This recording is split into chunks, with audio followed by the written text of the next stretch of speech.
Cool, hopefully we are now live, just in time for me to finish putting this mic in the right position. Are we going to hold there?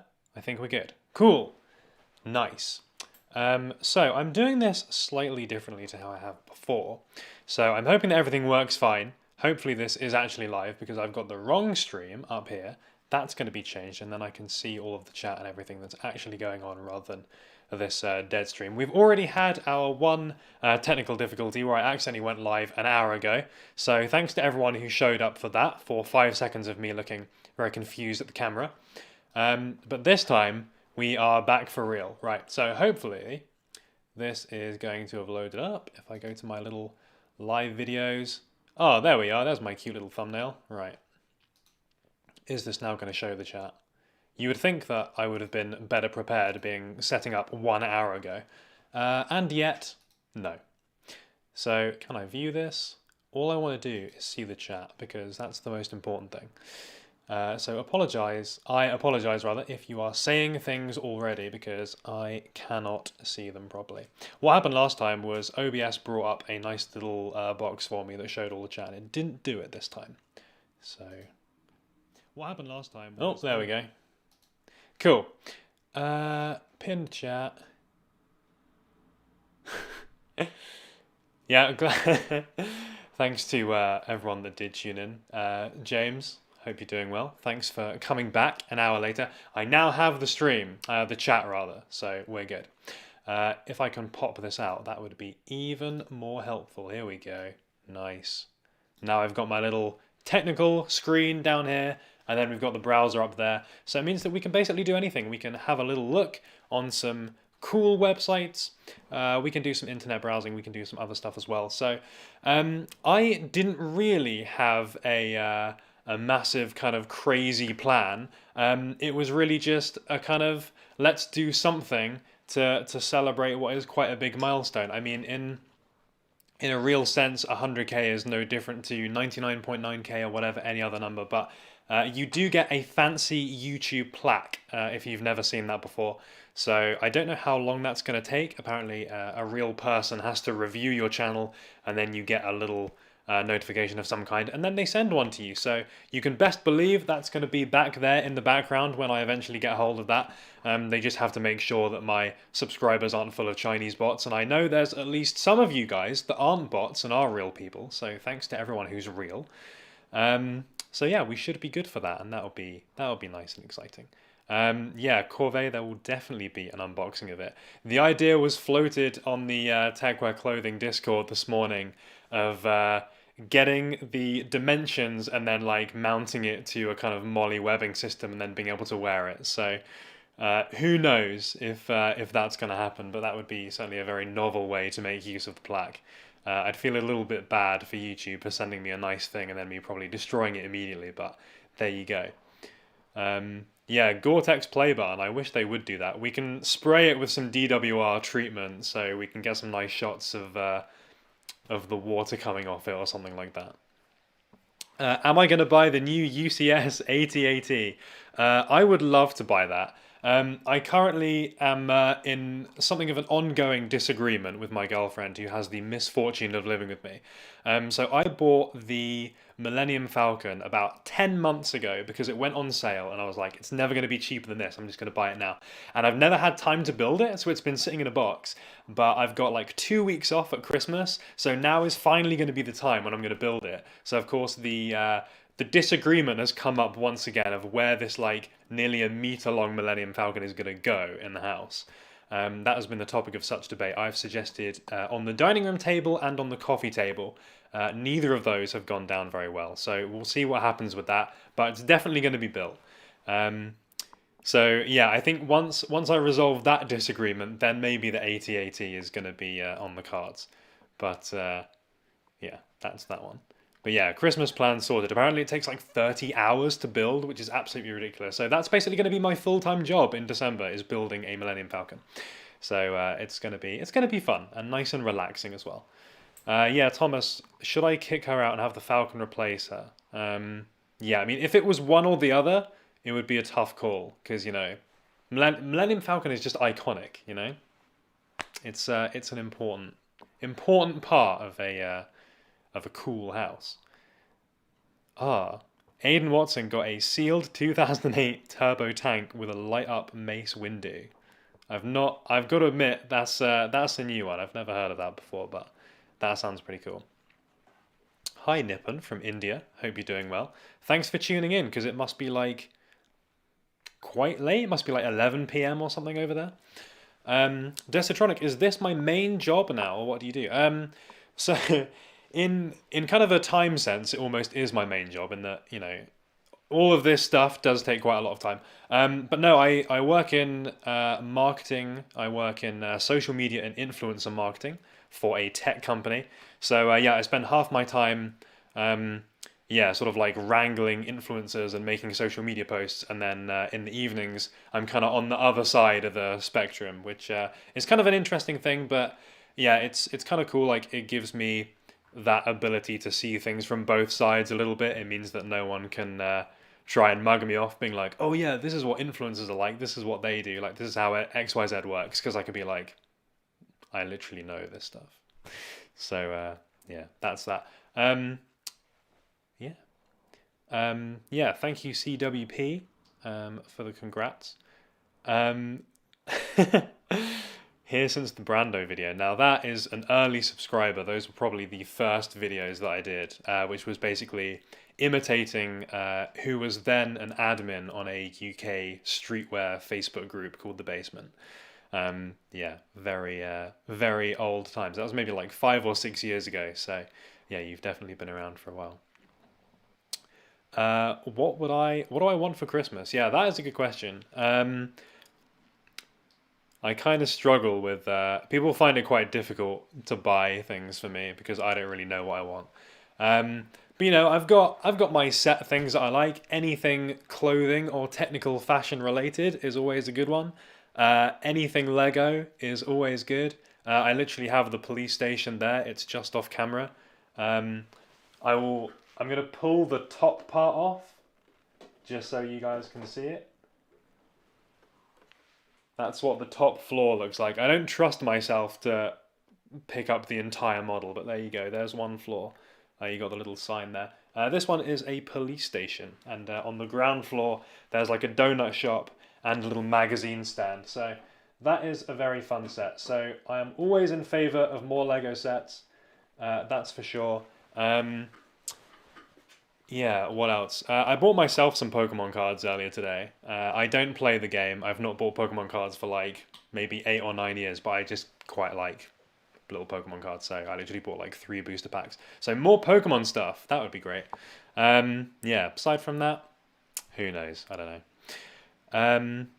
Corvée, what's my favorite video that I've ever made? Man, I have no idea. Actually, I think the Death Stranding one on the J1A GTKP, which is back there somewhere, I feel like that was like a milestone video because it was like I spent so many years being like, oh, I want to wear acronym, like I want an acronym jacket, all this, and then that was like the acronym jacket that I finally bought. So I wanted to put a lot of effort into making it a kind of special video. So that took me way longer than any other video, and I think it was kind of a cooler video and a more unique video than anything else I've done. So that's probably one of my favorites for sure. But yeah, there's probably other ones that I can't think of as well. There are ones that, like some of the kind of like the bad techwear, the cursed techwear things, I kind of enjoy those because they're very different to what we would normally do. And kind of what I've always gone for is you want to have like a little bit of the entertainment value and a little bit of the kind of learning type aspect, so that you're kind of balancing both those things. Whereas those other videos feel a little bit more, especially if you're like very invested in the whole techwear stuff, it's a bit more of like a joke comedy kind of video. And I enjoy doing that stuff, so I kind of like that I got to do those and try something a bit different. And yeah, they've done really well in terms of the numbers. So yeah. Those are the top ones, I think. Kevin, do I have any videos on wearing techwear related clothing in the office or workspace? Yeah, like over time we've done the odd one. In fact, we can scroll back through the channel because I can change my scene. I have thought about this a little bit. If we do this, hey, there we go. So I can go on the channel, and yeah, if you go back far enough, there are kind of occasional videos on, yeah, more kind of what did we used to call it, like the grey man type stuff, the more formal things, kind of office appropriate stuff. I've not really done anything like that for a while. Where's the most recent one? Basically anything valence to an extent kind of fits into that style, like the monitor IS, like that's the kind of thing you could happily wear into an office and no one's going to bat an eye. We did one on the what's the valence blazer called? I totally can't remember what it's called, but I did one on the valence blazer as well, the Gore-Tex Windstopper blazer. That was quite fun. Indies, that's the one, of course. Yeah, the LA6B, kind of a shirt, Mandarin collar type deal. So yeah, I've not so much done like a bunch of videos on like office techwear 1, 2, 3, but over time there has been things that kind of fit into there. Yeah, thank you for all of your congratulations. Much appreciated. There are too many of you to answer every question, but I'll try and just spot one and then kind of go into it. Oh, Leroy said that video helped his decision in buying the J1A. So glad you like the jacket as much as I do. I think it's yeah, I think it's a cool one for sure. I will never ever run out of the this is A words. I don't plan them. It's the only part of my videos that I don't script. I press the record button and then I just like wait until I think of a suitable word that begins with A. So that's why sometimes they're just really bizarre and they don't make any sense whatsoever. That's a little insight into my strange creative process.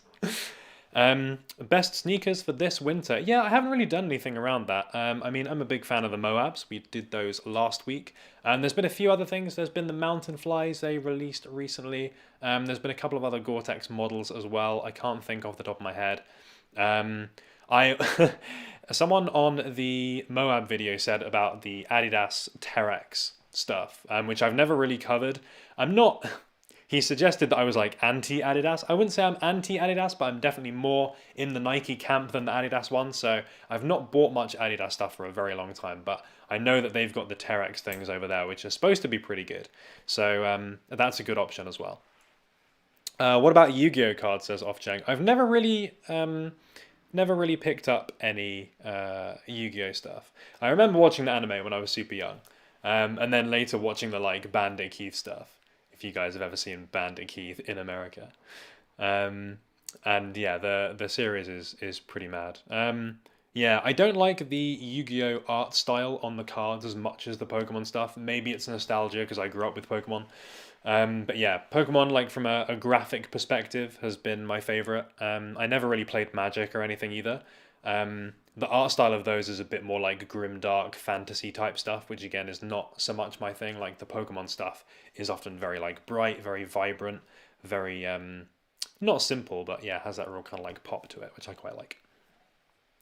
Minty, have I seen the Uniqlo and White Mountaineering collab? Yes, we talked about it a couple of weeks ago I should probably go back to this. No. Yeah, we talked about that in the cheap techwear essentials to upgrade your style video a couple of weeks ago.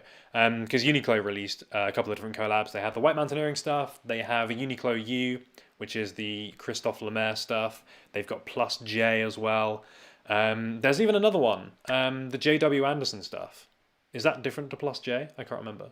Yeah, because Plus J is Jill Sander, and then there's JW Anderson as well. So yeah, Uniqlo have like 1,001 different collabs. Albine F1 team, that's a new one. That's going to go, I'm going to put that on the brain. We can use that in a future one. Thank you for the good suggestion. Thank you, Penman. Much appreciated. Would I ever do another video on Doom Life? If not, what's the quality of the clothing? Is it durable? I probably wouldn't do another one on Doom Life. I feel like we kind of covered everything that we needed to in that video. They have done some new stuff since then. It kind of looks fairly similar. They actually sent me one or two bits since that video, which showed up in another video somewhere, but it was just like t-shirts and things like that. I mean, I think you can kind of tell by looking at it whether it's the kind of thing for you or not. From a quality perspective, I honestly have no issues with it. Like comparing that to the various like AliExpress and the dropship things, which are maybe considered in the same kind of circle, I would rather go for the Doom Life stuff massively. Yeah, from a quality perspective, like I actually have no problems with it really. It's just a case of, is aesthetically that the kind of thing that you're after? For a lot of people, not so much. I know when I did that video, there were quite a lot of comments being like, why are you doing this? I don't really like the look of this, etc. But you know, we want to cover a little bit of everything over here. So I don't think there's necessarily a problem with doing that. But yeah, some people not a fan, which is fine. Thank you, Heavenly Father. Glad you found the videos useful. BBS Bambas underrated for winter. I mean, they're kind of expensive for winter. You can probably get cheaper options, but I'm a fan of the Bambas for sure. Thoughts on the upcoming Nike and acronym Blazer Low. Now, this is something that we can get up on the screen. I have the mic positioned like exactly in the worst possible position. So if I ever do this when I'm typing, that's the reason. It's because I'm trying not to bash the mic. So let's get these up on the screen and then we can talk about them. Blazer Low. I'm hoping that there's like one nice article which has all of the pictures on, because there've been like a couple of different kind of leaks and releases and stuff. So here's one. Okay, yeah, this article is going to be the best one. So right, let's pop this up real quick. Boom, here we go. So we've got two colorways that have been released so far. We've got this maroon colored one, and there's like a black and sort of slightly yellowy colored one as well. So these are pretty, they're a little bit interesting, that's for sure. They're a bit unusual. I think often with acronym shoes, they're almost designed to be a little bit polarizing, to kind of make you think about them a little bit more. Like, I don't think there's ever been an acronym sneaker release that has been like, oh yeah, that's about what I expected. That's kind of par for the course, which is definitely no bad thing. I mean, to give you an example, like when the Vapor Max came out, these were the first, I think, yeah, the first release that really went kind of crazy on a pattern. And yeah, a lot of people were like, these are disgusting. These are like so over the top, so in your face, etc. But I think that's kind of what acronym are all about. Like, rather than doing what people expect or doing purely what is going to sell well, they're more interested in doing things kind of differently. And this is definitely an example of that to an extent. You could certainly say that if we scroll down for some more pictures, maybe we can see the back a bit better. Yeah, these ones here show the back a little bit better. Definitely inspired by the Undercover Daybreaks that came out like a year or two ago. So reinforcement at the back, you can see what it does here. It's got this like curve over the back, but by reinforcing the back like that, it makes it easier to put the shoe on without having to like mess around with the laces and stuff. That's kind of a common theme on a lot of the acronym shoes. Vapor Max, for example, no laces. Prestos, you got the zips on the side, so you don't have to do the laces. Lunaforce 1s, they got the zip on, so you don't have to do the laces. You can definitely see the pattern there. Errolson just clearly hates laces, hates doing up laces. So we've got another different solution to doing that. So yeah, you can just slide your foot in without collapsing the back of the shoe.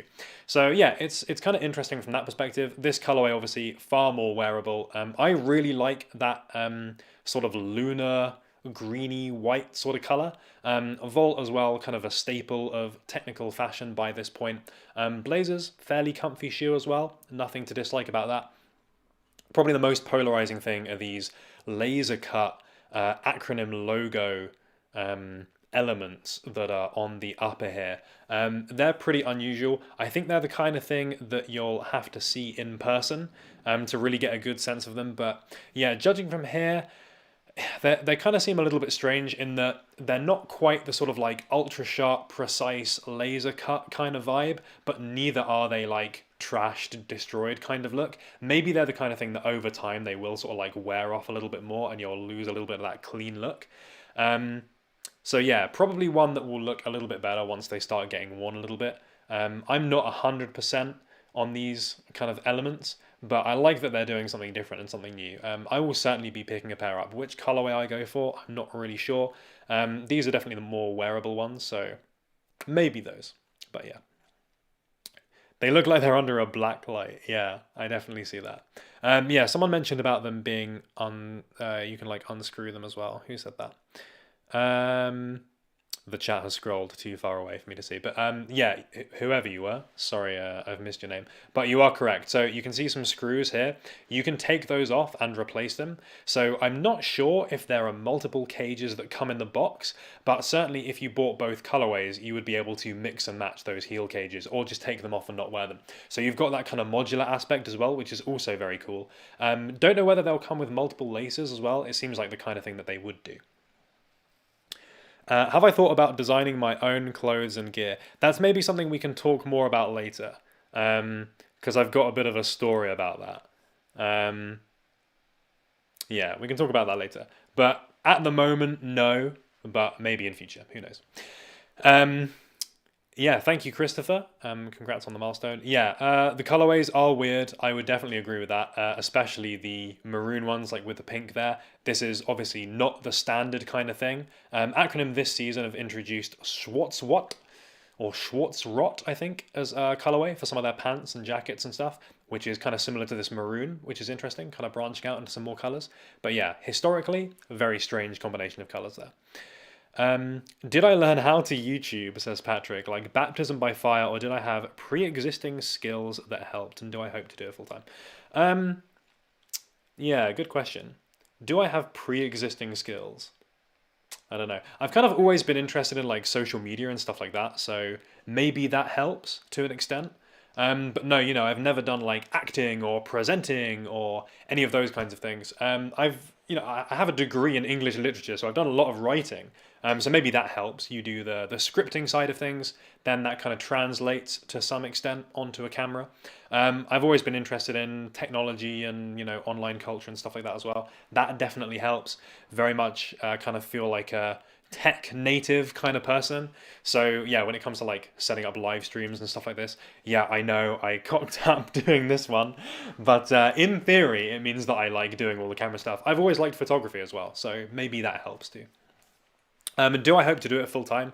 I would like to dedicate more time to this, that's for sure.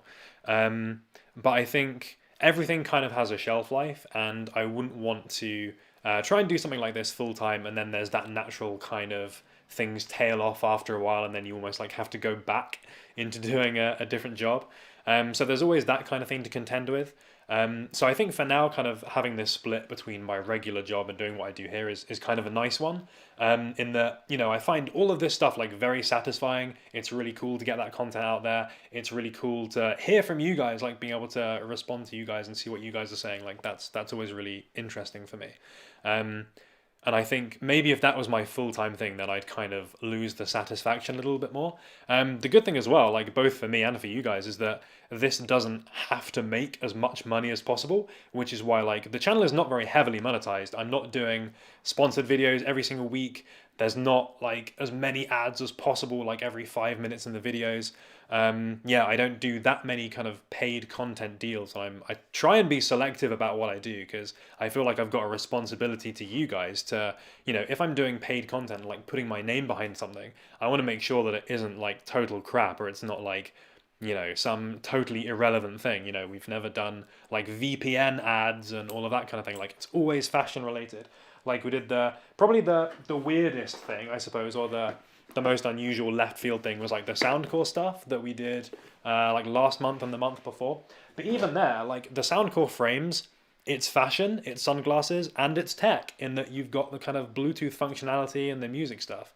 So even that is kind of a perfect blend of things like that. So yeah, that's kind of the good thing about doing that side of things.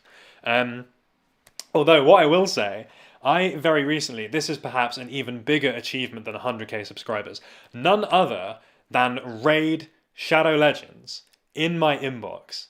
You heard it here first, that is right. Raid Shadow Legends They wanted to do paid content with yours truly. They're like, look, how much do you want for a video integration? So if you want to see some Raid Shadow Legends content on the channel to know that we truly have ascended to the YouTube greats, then let me know in the chat. Chronica says, do it. Nate the Starboy, go for it, Antoine. Pogorinos. So, we're getting a little bit of support here. The thing that I kind of like about the Raid Shadow Legends stuff is that they seem very, very happy for anyone to do paid content to go like super over the top with the sponsored things. Because they're always like super funny. And to be honest, like my understanding of the game, I've never actually played it, but my understanding is that like for what it is, it's kind of actually decent because they have put so much money into it by this point, and there is just so much content in there that there are certainly like worse games on mobile that you could be playing than Raid Shadow Legends. So yeah, if it was some like totally dodgy, like no one's ever heard of it thing, I would probably be more hesitant.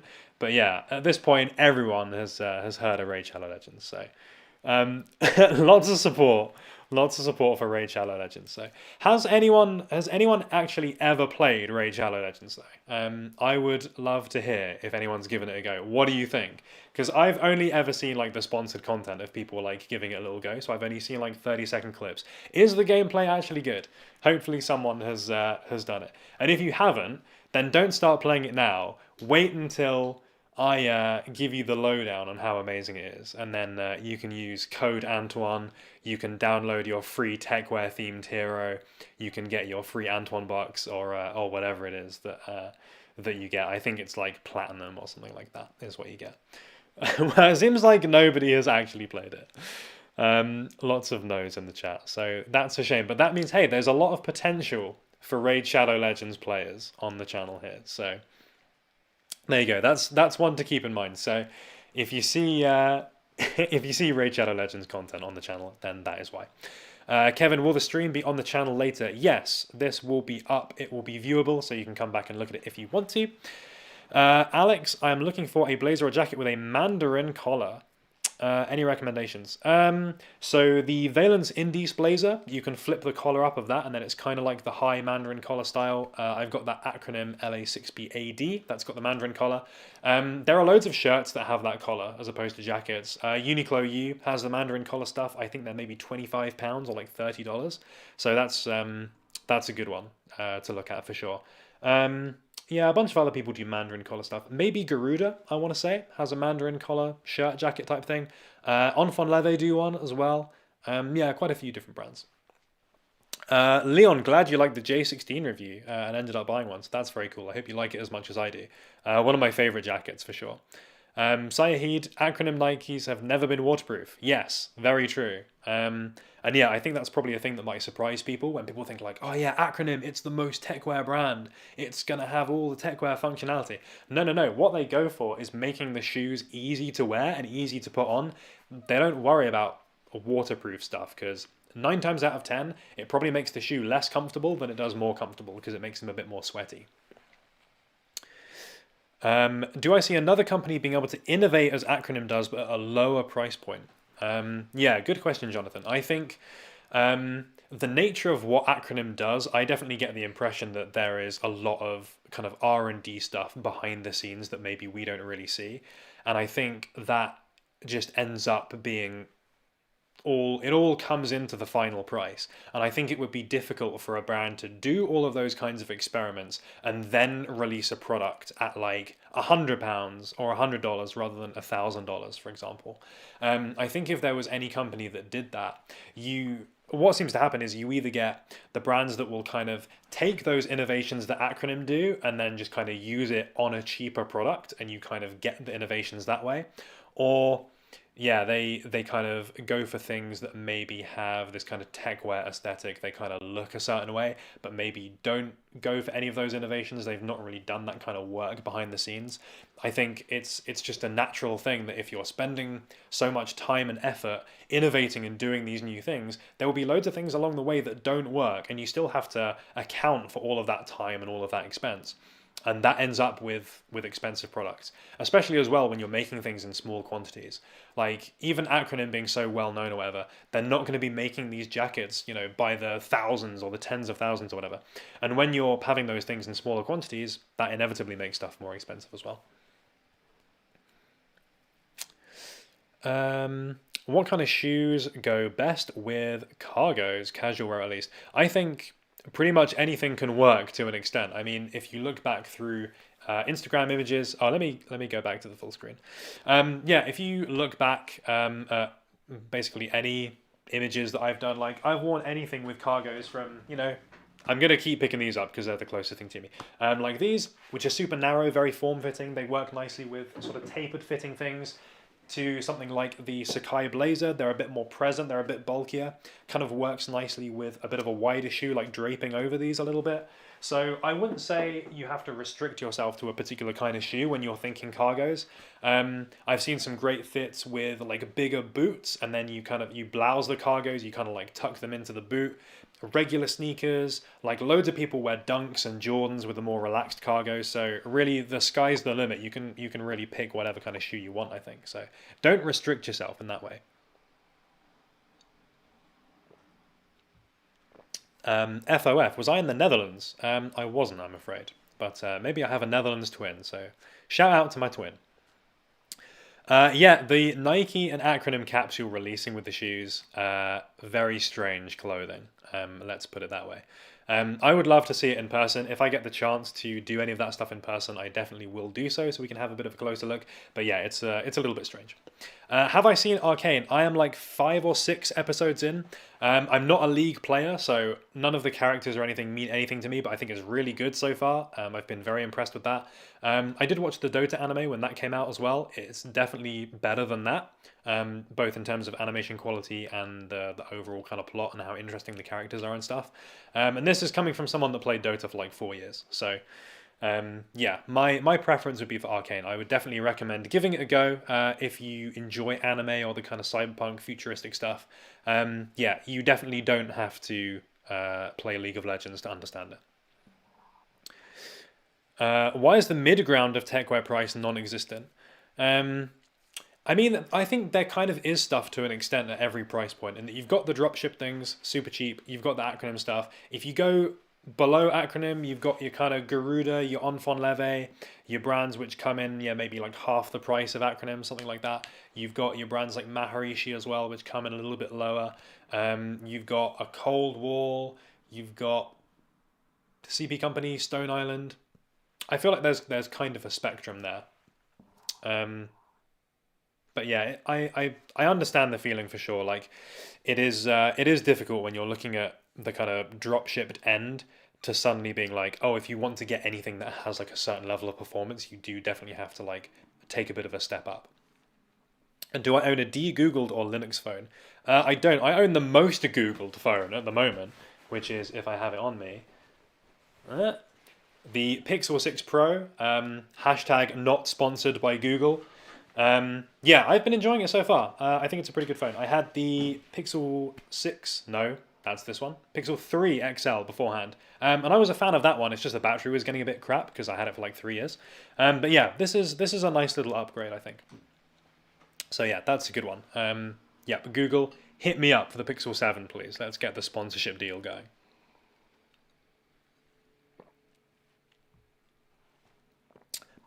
Yeah, kin supplies. I have not had the chance to look at them yet, but I've seen them recommended occasionally.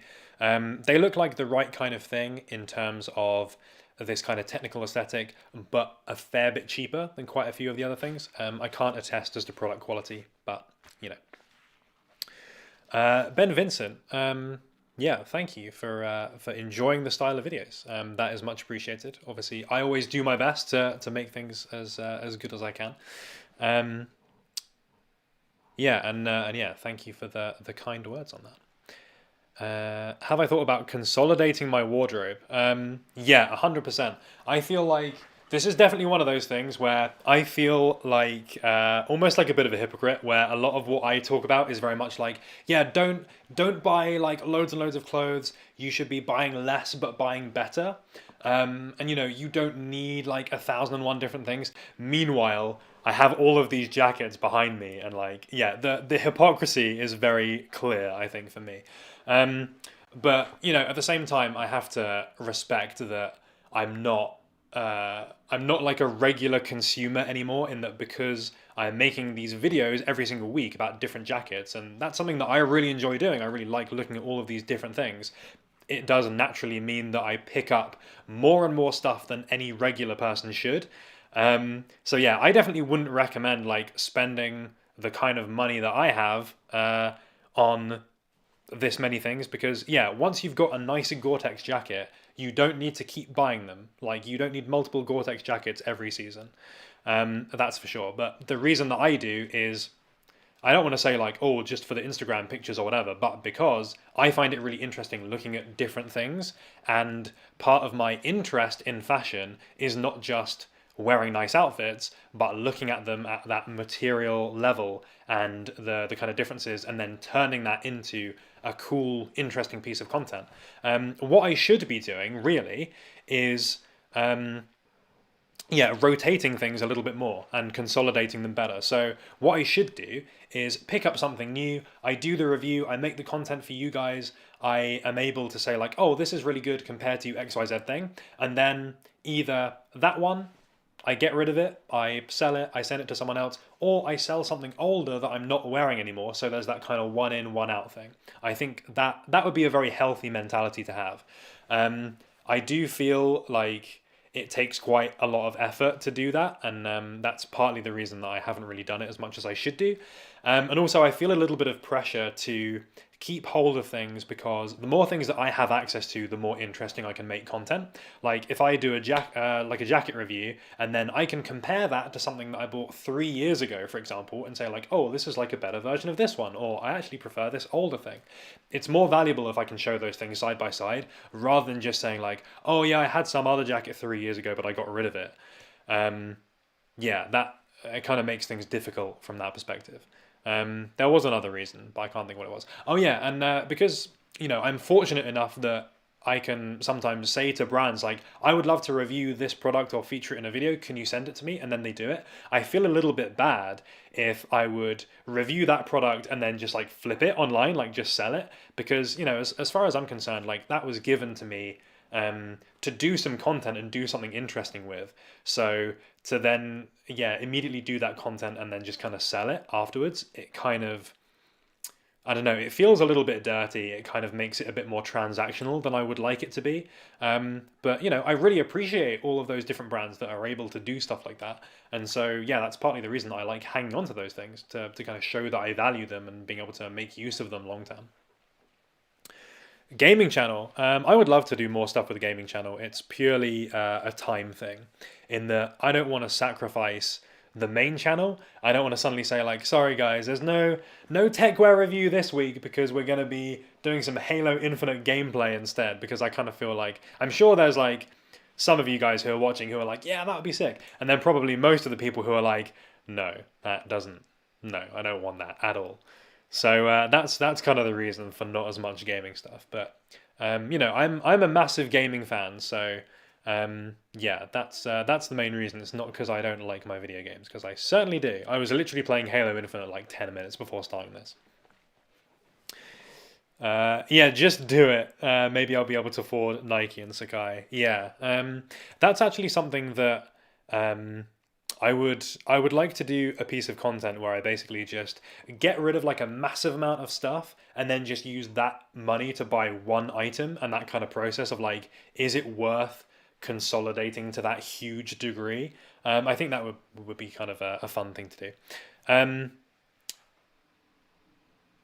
Oh, the chat has just suddenly loaded a bunch more comments, so apologies if I miss anyone. I feel like every time I say something, I like go off on a massive rant and end up missing a bunch of stuff, so apologies. Yeah, true, says Mate the Starboy, you can find some good deal stuff on Jawn, Flip and Grailed and things like that, 100%. Life, thank you for the congratulations. Much appreciated on the 100K. Patrick got some Enfant Leves, insanely well tailored. Yeah, glad you like them. I have a bunch of Enfant Leve stuff, possibly more than any other brand, I think.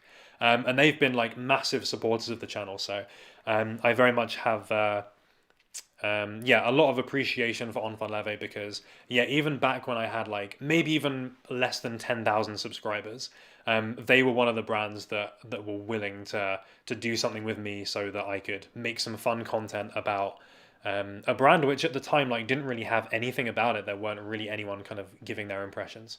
Yeah, they sent me a pair of Hermes 2s like 3, maybe 4 years ago, and I still wear them quite a lot. So I've got a massive amount of use out of those.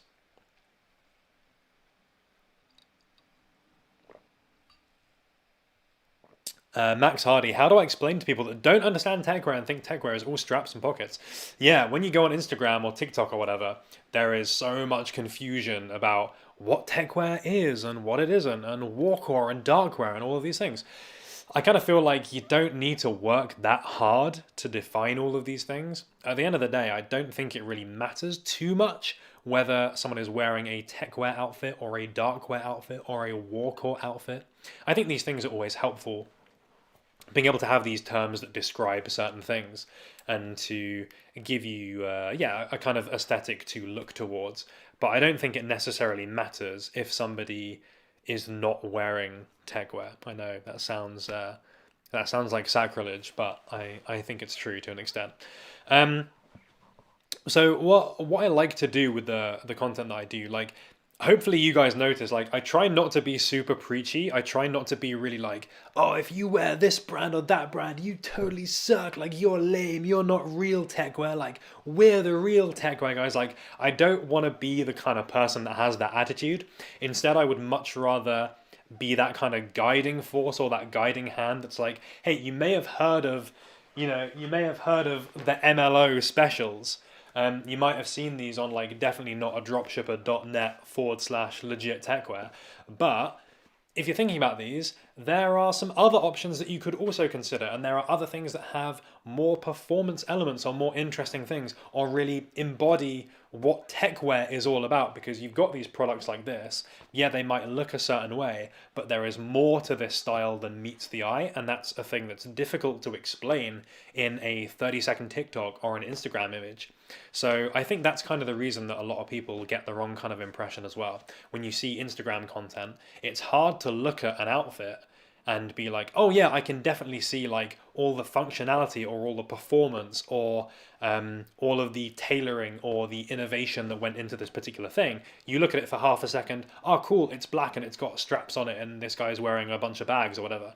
And at a glance, especially if you're not really super into this style, you might not notice a huge amount of difference between the kind of AliExpress warcore type look and the full acronym getup. So yeah, that's partly why I structure those videos in the way that I do, and why we cover the cursed techwear stuff, so that people come along looking for this kind of thing and they discover, oh, maybe this stuff isn't so great, but there is other alternatives, without me having to do the whole kind of like, I'm going to be the techwear gatekeeper and you're not allowed to do techwear if you buy the MLOs, if you're the Milo Smilb non-corporation.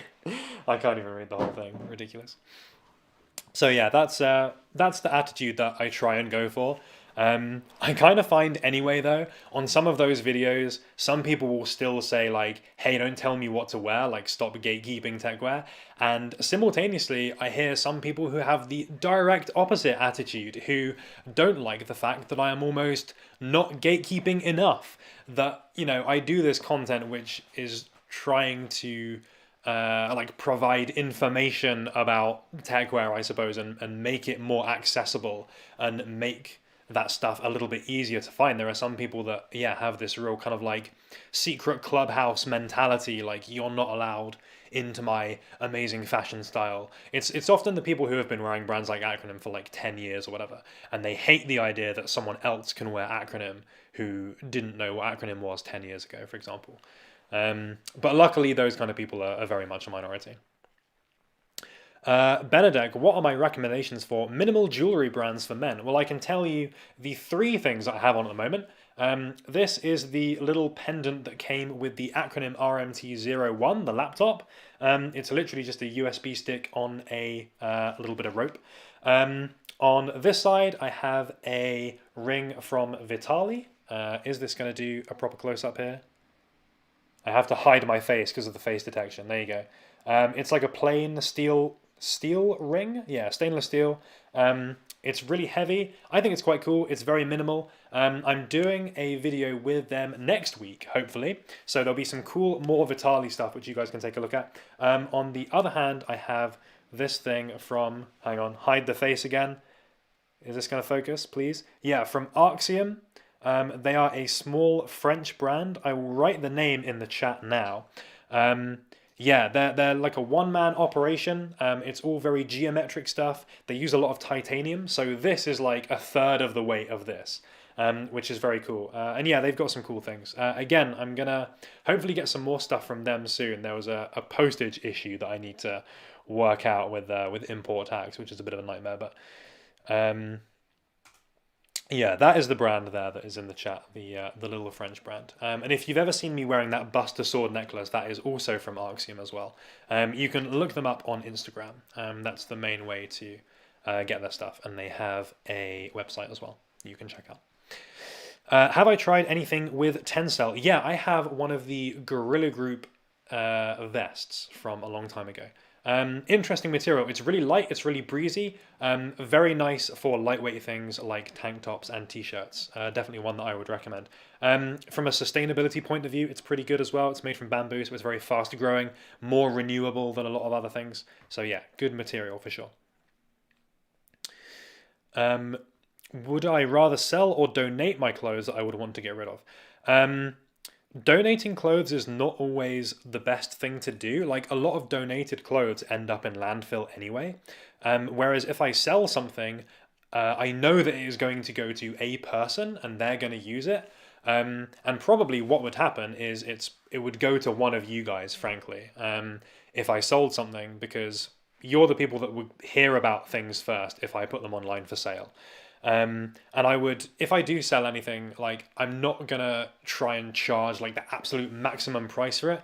I want to try and, make things accessible to an extent and be pretty fair in any prices that I would charge. So, yeah, and the times before where I have sold things, I've put like 20 items up and then most of them have sold within 24 hours because, I don't want to charge the absolute maximum. And that's kind of, it helps out you guys as well. And frankly, I owe you guys a lot because I wouldn't be making these videos without the support of you guys. So yeah, if I do sell things, I would want to do so at a reasonable price so you guys have a chance to actually do stuff. Or to get some cool things rather. Things that might not be available anymore because they would have been made from years ago. Shout out Asus Japan, they still have the RMT01 laptop. So if you want one of these, go to Asus Japan. I am using the RMT01 for the stream, so it's chilling back there at the moment. Yeah, I should set up a Depop shop. I did things on JawnFlip previously. I did some sponsored content with them a long time ago, but I actually think the platform is quite good. They don't take fees either, so that's quite a nice place to go for. Starfinder, hello from Russia. Hello back to you. What else? Recommend some UK techwear brands.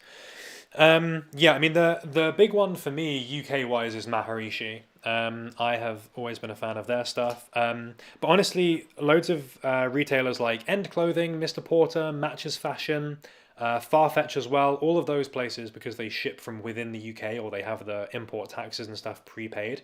That's a good way to get a whole bunch of different brands without having to pay those dreaded import fees, because yeah, I have been burned on those before massively, and it's really not ideal. Lucas saying a lot of his friends would describe him as a tech ninja before he even knew what techwear was. So yeah, tech ninja is definitely the classic techwear look, I think, for sure. So yeah, that's cool that you were already dressing in that kind of style before really knowing what it is. So thanks, Sam, for the congrats. Thank you, Tim, much appreciated. Thank you to Sturs as well. Yeah, much appreciated for your kind words. Um, Same problem. On for Leather is really great with their tailoring. Any ring suggestions? Go back 5 minutes, Frogman 420. We just talked about the rings here. What do I think about Tyvek clothes? Main problem with Tyvek is it has really bad breathability, so it's not very good as clothing, but it does look cool, and I've seen some very cool Tyvek bags. They're good there because it's pretty lightweight material, but it's still quite strong. So yeah, that's my thought on Tyvek. Have I ever thought about? Oh yeah, we can talk about the clothing thing. We'll talk about the clothing thing. So I'm ready to tell the clothing story now because I feel like the emotional pain is behind me. So a long time ago, maybe 2 years ago, I tried to start a clothing brand, sort of. And I basically went through every single step to do it, apart from actually launching the product. So I had a brand name, I had a logo, I had a website, I had a domain that I had paid for, I had a Shopify account that I had paid for. I even went as far as to have products. So there are physical products that exist.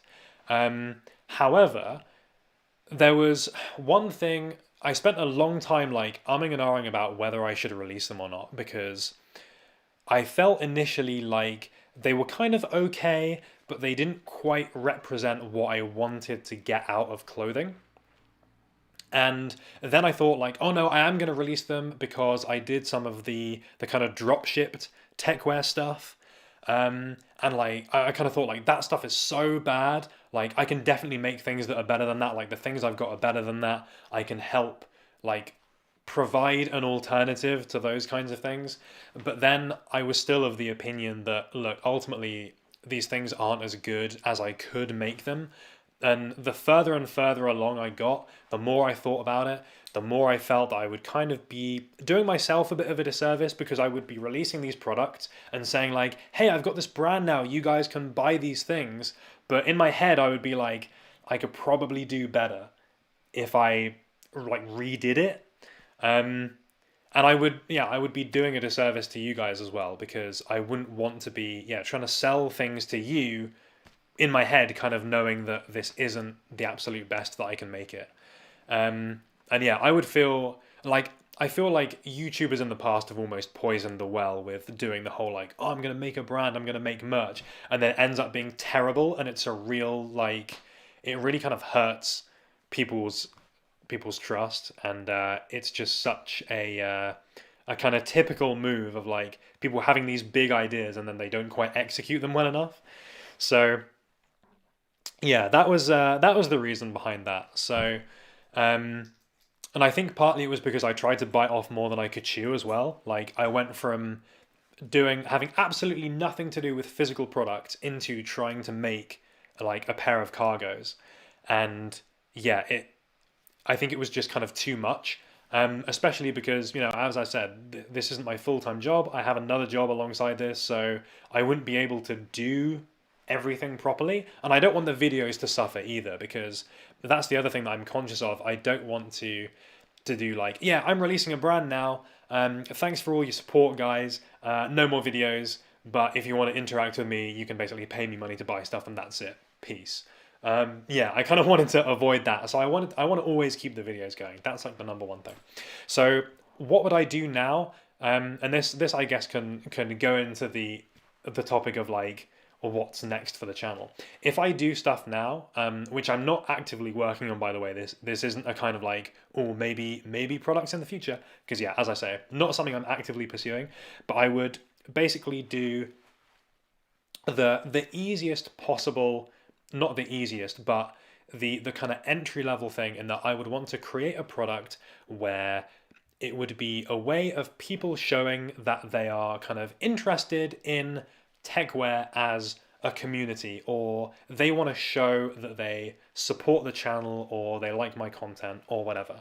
And that's not to say that I would just do a t-shirt that has "This is Antoine" written on it. I would want to make it its own brand, but I would want to make a more easy to wear and a more affordable product, whether that be a little accessory, like something like a bag attachment or something, whether that be a t-shirt, but it's just something that has like a very cool graphic, or like cut and sew design or something like that. So that, if you're posting a picture to Instagram or to the subreddit, or you're going out wearing something, there is that kind of signal that like, yeah, I've done something to support the channel. I have been interested in techwear clothing as a community and a kind of collective. That's how I see it. So that's what would happen if there were to be any products in the future. But whether it expand from that, yeah, I mean, I certainly have my own ideas about what I would want from clothing. And if I were to do anything like make a proper brand, I would really want to try and bring some of those innovations that you would find in, not so much innovations that you would find in other brands, but take that same kind of approach of recontextualizing different pieces of clothing, whether that be military garments or other kind of practical items, but then bringing that into a fashion context, but doing so in a different way to other brands. Because I feel like there are so many that are out there that they take the kind of acronym approach, and ultimately a lot of the products feel like they have the same kind of DNA as acronym. I think there are quite a few brands that fit into that category at a variety of price points. And I wouldn't want to be another brand that's kind of acronym light, or sort of wishes it was acronym, but acronym already got there first. Or, yeah, anything which really like positions acronym as the peak, the thing on top, and then we're going to be the brands that sit under that. I would want to do something that kind of feels separate. But at the same time, being able to do so at a kind of affordable price point. I wouldn't want to make clothing that is, like hundreds and hundreds of pounds for t-shirts, because I would want something that feels affordable and feels like it gives people a new option at a lower price point. Because at the moment, there's not as much stuff out there as at the top end. And whether that be like more affordable materials that still have some of those performance elements, maybe being able to release a lower number of products but do it in a bigger quantity, so you literally release like one product at a time, for example. I think there's a lot of different options. How much would it actually cost to start a brand? Great question. I have no idea, to be honest. It kind of depends. You can start up a brand with almost nothing if you are drop shipping products, you're not designing things, you're just buying inventory, you're having things screen printed, you're not holding inventory, all of those things. Or you can put an absolutely vast amount of money into product design, textile design, research, developing different ideas, prototyping products, scrapping them, whole brand treatments. Like, there is, how long is it? I hate the phrase "how long is a piece of string," but like literally any kind of anything from 0 to infinity. Callum, 5K for a unique prototype. Yeah, that does not surprise me. And yeah, marketing, uncapped expenditure, 100%. I don't necessarily agree that low-cost clothing is where the profit's at. I know, obviously, your fast fashion retailers like H&M and Uniqlo and stuff, they work and they make a huge amount of money by selling low-cost products, but they do that because they can sell them by the tens of thousands, and they can do things in huge volumes. Someone like me would never ever be able to do that. So, I feel like there's a certain market for the kind of thing that I would make, and if it was fairly affordable, the market would be X. If it was really, really expensive luxury stuff, the market would probably still be a similar size. It would be smaller, obviously, but it's not like making cheap things means I'm going to sell millions and making expensive things means I'm going to sell very few. I wouldn't be able to benefit from those same economies of scale. So you would probably I feel like for me, I would make more money if money was the objective, making a more expensive product and using expensive performance fabrics and things like that. Because if a product costs you £200 to make it, you sell it for £400. You don't have to sell that many of those things to make thousands or tens of thousands. Whereas if you're making something that's got like a $100 price point, it probably still costs you $50 to make it. You're making $50 a thing. That's comparatively not as much. Are you going to sell 4 times as many? Difficult question to answer. I mean, this is coming from someone that's kind of an outsider to this, so it's one of those things that I've never done yet, but who knows. And yeah, Jonathan, 100% right. Product lines being disrupted by COVID as well, so that also makes things difficult. Will the market move towards more renewable fabrics? Yeah, great question. Very potentially. It's really hard to say. At the moment, it certainly feels like that's being driven as much from a marketing perspective as anything else. Like people want to be seen to be buying in a more sustainable way and in a more considered way, which is definitely a good thing. And I think the more that people are vocal about making that kind of purchase, the more that brands will start marketing that story and also start making products which fit that better. So I think that's definitely going to be a trend. Moki Sniper, I don't have anything in particular in mind. It was more a general thing. If I was going to make a product, I think the very first thing I would do would be, as I say, some kind of small accessory or a t-shirt, something that you can wear basically any time of day that's just a kind of like, hey, I'm part of this community. After that, I think cargo pants would be like the next thing, because that's the question that most frequently comes up of like, I want a great pair of technical cargo pants, but I don't want to spend acronym money, or I want something better than the dropshipped, the fast fashion things. What can I go to? I would like to have a kind of different interpretation on something like that. So I think that would be the thing.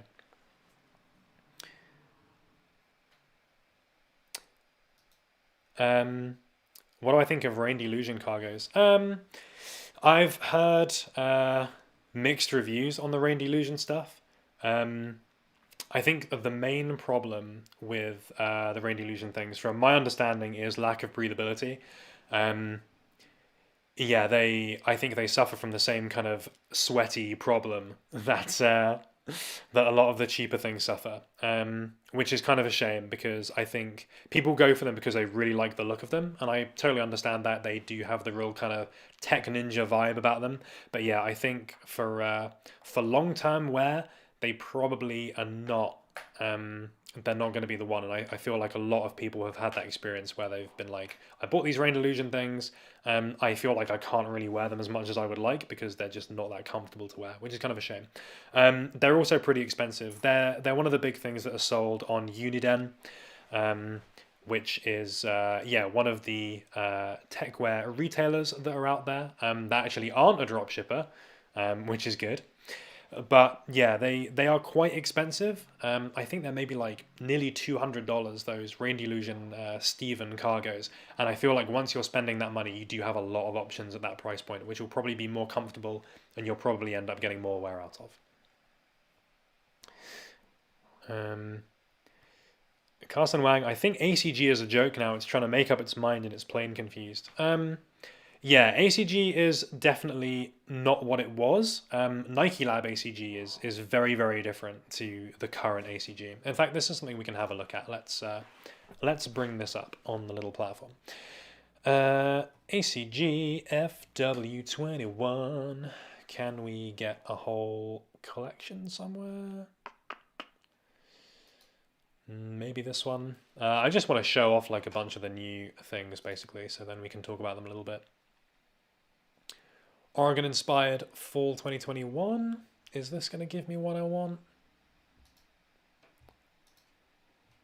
Maybe. No, this is the like between the season stuff, so that's not quite what I'm after.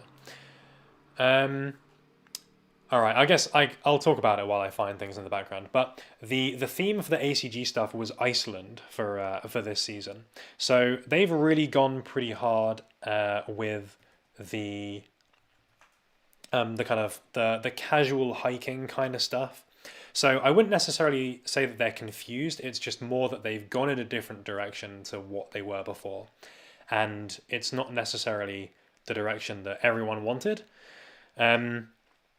But yeah, it's a very different identity. I think if anything, they're kind of finding their identity a little bit more. So let's have a look. So these are some of the things. I mean, for me, you can see the cohesion here. You can see that the hiking aesthetic is absolutely something that they're trying to do, and they are really trying to go for. If we look into the clothing here, so yeah, you can see a lot of these patterns going on. Very kind of practical gear. You're not really seeing the all black stuff, the aggressive tapers. Um, yeah, Austin. Feeling that the clothes are meh. I mean, I think that's fair. It's so different to Nike Lab ACG, and it's very different to your classical kind of techwear stuff. I can definitely understand people not liking it. But I still think, nonetheless, there are some interesting things in here. I like the socks a lot. I'll say that. And some of the individual items, like I saw this at the Nike store on Wednesday, which I actually thought was quite nice. It's really thick, which I thought was quite cool. The pattern on this is pretty great as well. I think it's Polartec on the inside. It's like a fleece material. A couple of different fleeces. I think the summer season was maybe a little bit better than this overall. I thought the Devastation Trail shirt was really nice. And yeah, the jacket as well, I actually picked that out. So I'll talk a little bit about that on Sunday's video. But I thought that looked quite cool. It's just a shame about the price because £450 is real expensive. Thank you, Benedict, for the congratulations. Much appreciated. Jonathan, thank you very much for the kind words. Much appreciated. Um, yeah, can't quit Nike Lab ACG. I think a lot of people feel that way. It's kind of a shame. It felt like it left a bit of a hole. Nothing has really quite replaced the Nike Lab ACG stuff, and I think yeah, it's remained popular as a second-hand item for that reason. Like especially things like the Alpine and the Deploy, like the big name jackets. I think they've kind of held their value fairly well. Yeah, some of the ACG shoes though are really good. I'm a big fan of the Moabs. Megabyte, thank you so much for the congratulations. Nike ESC, yeah, this is an interesting one. So my understanding is that this was made with design input from Samuel Ross of A Cold Wall fame. The whole point of this ESC collection was taking more kind of basic or more conventional designs, but really upgrading them to the like most premium possible level and having these really high quality items. Love the theory behind that. I feel like in practice though, like is anyone gonna pay £600 for a Nike zip up fleece? I mean, you guys tell me. If anyone wants to buy this hoodie for £600, let me know. Hit me up. Because, yeah, I mean, it looks nice. Don't get me wrong. This is a nice looking hoodie. But is it £600 nice? I don't know. And I feel like even for even if you really don't care about the clout of brands at all, there's so much that you could do with £600. Like, there are acronym hoodies that are £600, and if you're interested in this kind of clothing, you would probably think, yeah, actually, I would rather have like the clout or whatever of owning an acronym product. There's probably been more that's gone into that as well, than something like this. I mean, I've never seen any of this stuff in person. I would love to be able to see the sort of quality and the cut and everything for myself. It certainly looks like really nice clothing, but it's just so expensive. If all of this stuff was maybe 50% or 60% cheaper, then it would kind of make sense to me because it would be that kind of Nike premium line. Like it's Nike stuff, but it's more expensive and it promises to be better and it's got no branding and stuff. It's quite cool. But yeah, it's just crazy amounts of money. I mean, the t-shirt is the most reasonable thing and it's £90. Yeah, how is a hoodie 600? No idea. Yeah, Austin, just get a Valence at that point. I kind of agree. Yeah, brands like Valence, they have more visual identity, I think. A lot of these things are very kind of understated and minimal. I don't think they have as much direction as a brand like Valence has.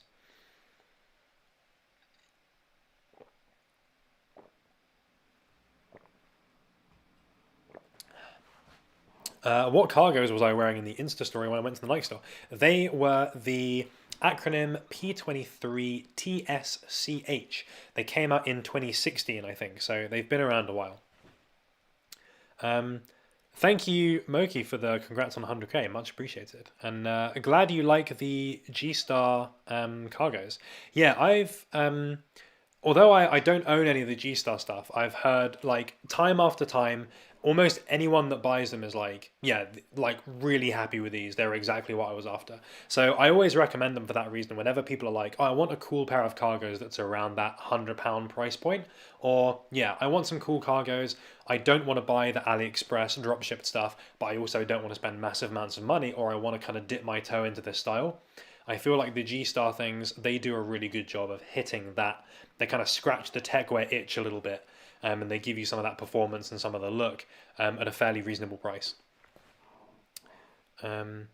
People buy their covers. Thank you so much for the donation. Yeah, much appreciated. And yeah, thank you for the nice words. One of the 3 YouTubers that have been my Techwear transition guides for the past year. Yeah, glad I could be of use. There's certainly not that many people that are regularly doing Techwear content on YouTube for sure. But yeah, it's always nice to see new people pop up. I mean, when I started making these videos, there was literally no one that was doing this kind of thing. Now it's cool that there's a few more, and there are people that kind of fulfill some slightly different roles. So we had Goon, for example, a guy called Matt. He was very focused on acronym. He's done a bunch of like very in-depth acronym reviews on different products from throughout the back catalogue, which have been quite interesting. You look at someone like Corbin, for example, who's done a lot more on the more affordable side of things, has reviewed lots of Uniqlo things, and yeah, some other brands kind of along that line as well, has done some more like secondhand stuff. So yeah, there's kind of these different people that come in at different areas. I kind of want to be that sort of person that covers everything to some extent. I really like the kind of hiker-core stuff. I really like the cyberpunk futuristic stuff. I would love to be able to be that kind of person where it feels like every week they're just showing up with something that's totally different. And I guess, yeah, if executed properly, that kind of makes you a little bit different to so many other fashion channels where people have like a particular look, whereas for me the thing that I want to focus on is that particular, like the material side, the level of performance, just basically clothing that is interesting in some way, that does a little bit more than just being like something that you can put on your body. And I think, yeah, that fits into a whole load of different aesthetics. Do I have plans to review any Goopy Made stuff? I bought a Goopy Made belt not very long ago. I have not shown or featured it anywhere. It will be in a video at some point. I bought it in a Black Friday sale. I would love to do more Goopy Made stuff. I think it's a very interesting brand. But yeah, that's the entry point. That's the first thing that will be on there. Thanks, Malachi. Appreciate the kind words for sure. Yeah, ESC stands for Every Stitch Counts. Yes, you are correct, Patrick. Thanks, Ollie, for the kind words, saying a lot of the tips are appropriate for girls as well. Yeah, I'm really glad that that's the case. Like, I feel like a lot of what I talk about is gender neutral to an extent. I don't really, yeah, a lot of the things that I cover, I don't think they're necessarily like, yeah, I'm a man, so I only do men's fashion. Yeah, when we're talking performance and interesting clothing, that doesn't have to be restricted to a particular body type or a particular gender or anything like that. So I'm glad you found the tips interesting. Noisy Kestrel, I missed Dakota Perez. Yeah, he was he did quite a few videos a couple of years ago now. He was more focused on acronym from memory. Goon hasn't posted in 6 months. Yeah, I mean, he's been active on Instagram. He's been doing more stuff around there. But yeah, I feel like he's kind of moved away a little bit from just acronym products. He kind of covers like a wider range of things, which is cool. I think he's one of those people that approaches techwear in a kind of more nuanced and a more interesting way, in that he doesn't feel the need to like, oh, I'm going outside in my techwear today, so better wear my full acronym outfit. He will happily mix some very different aesthetics together to make some quite interesting things.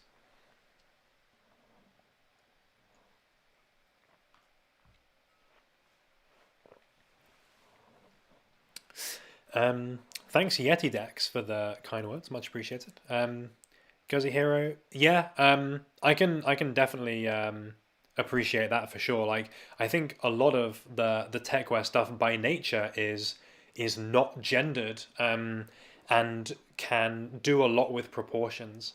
I think you can get techwear which is very kind of figure hugging. It will accentuate certain body types or make you look very masculine. I also think it can, looking at wearing right now, P30s down here. Let me just bring the full screen up actually. Yeah, so P30s down here, like it's not designed for men or women at all. I think something like this, yeah, totally gender neutral, is very, I wouldn't say like concealing of like form as such. But I think there's loads of things you can do with proportions and technical fashion, that can, yeah, sort of change the way that bodies look, and stuff like that. So yeah, I think loads of gender neutral things available, and lots you can do around that area. Ben Wang, I feel Aga City Gang is the only one that still uploads regularly. Yeah, you might be right actually. I think Corbin is still doing stuff, actually.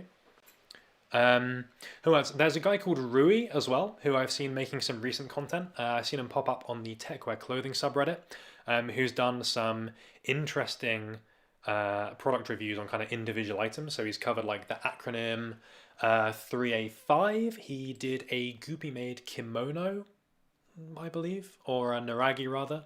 Yeah, he's done a few other bits at like various price points. So yeah, that's another one.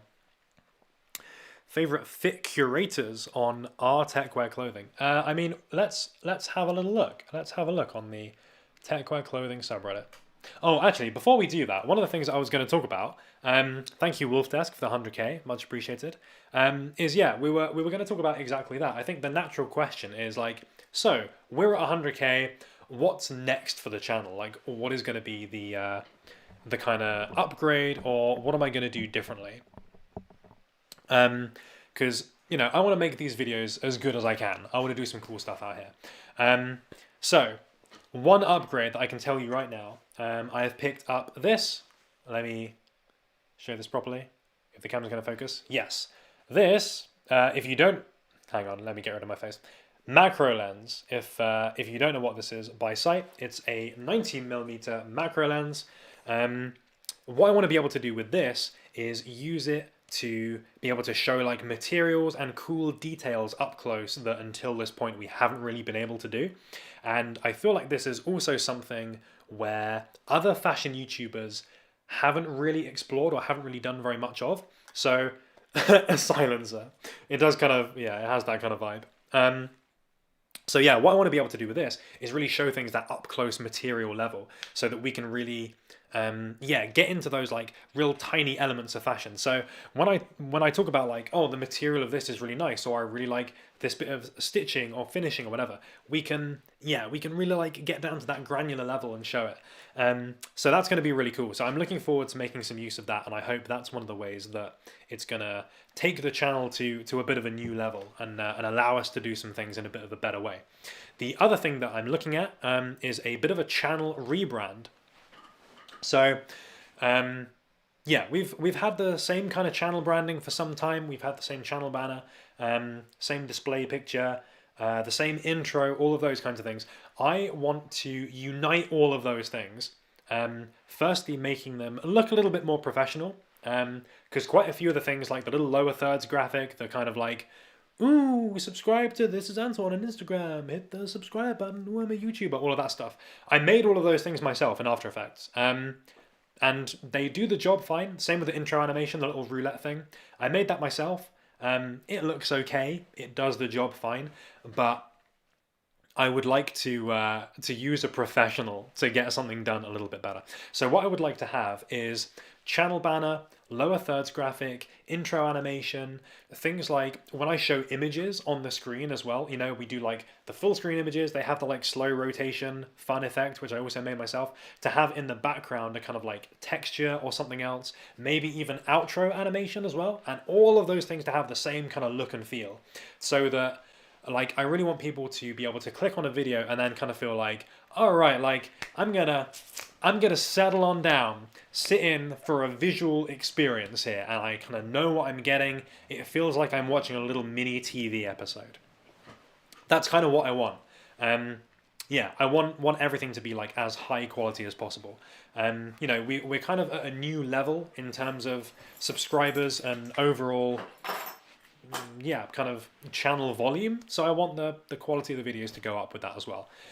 I would like to, like the way that I try and think about the channel, I think about it more as a tech channel than I do a fashion blog or fashion vlog. So when I'm kind of thinking about what I want things to look like visually and how I want to portray things, I think about how would someone review like a graphics card or a motherboard. That's kind of my background, to be honest. I've spent a lot of time working with influencers in that kind of space. And from a visual perspective, they do things really well. So yeah, how can I bring that kind of visual style to fashion reviews? I'd like to think about things in that way rather than just how can I make a fashion vlog the best fashion vlog it can be. Hello, random guy. Yeah, Malachi, definitely agree.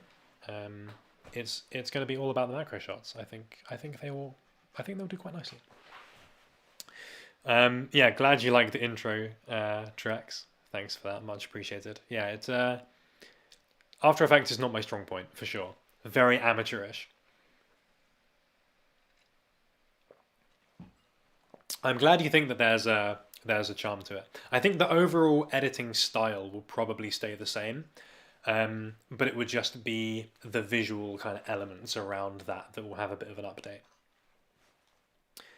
Am I aware of Blade? Yeah, I am. I've not really listened to much of his music, but I feel like the things that I have listened to I've quite enjoyed. What is up, Acorn? What is up, Moonarius? How you doing? Yeah, so those were kind of the main things that I was planning on talking about with the channel, really, in terms of upgrades and new things like that. Ben, will I ever run out of A words? No, I will never ever run out of A words. What else can I mention? Yeah, I feel like we've been through quite a lot of the big things. I suppose actually something that I can, something that you guys can get involved with to an extent is in terms of, well, I've talked a little bit about what I want to do for the channel in future, but always keen to hear like what you guys would want to see if you think that there's anything that like I've never really covered on the channel, whether that be particular brands, particular items, or a particular style of video, maybe even something that you've seen elsewhere, being like, oh damn, I wish there was like a Techwear version of this. Or maybe you just want to see some low quality Halo Infinite gameplay content. But yeah, if there's anything like that, then let me know, because I'm all up for trying new things and doing different bits of content, because yeah, I don't want to just like every week review a different jacket and that's just kind of me forever. I want to have that scope so that whatever you're interested in, you can kind of get something that's cool to you. Like that's why I've done some of those the cursed Techwear videos, so that they are things that are a little bit fun, where even if you don't necessarily care about the fashion, you can just enjoy like having a bit of a laugh with something that isn't very good. Interviewing other Techwear people, that would be a great idea for sure. We did the Errolson interview. I feel like we started off almost too strong, because like it's difficult to go upwards from that interview, I feel. But yeah, I would love to do some more content like that. Maybe interviewing or talking to people with some different perspectives on this kind of style. Even looking at, you know, getting one of those more sort of warcore type people on the channel.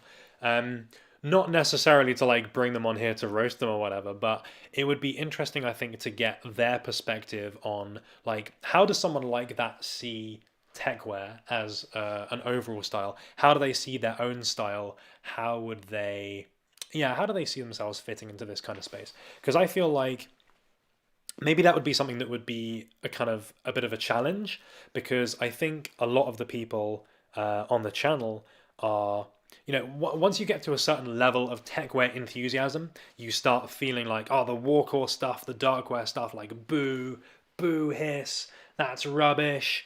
Um, Whereas I don't necessarily think that is automatically the case.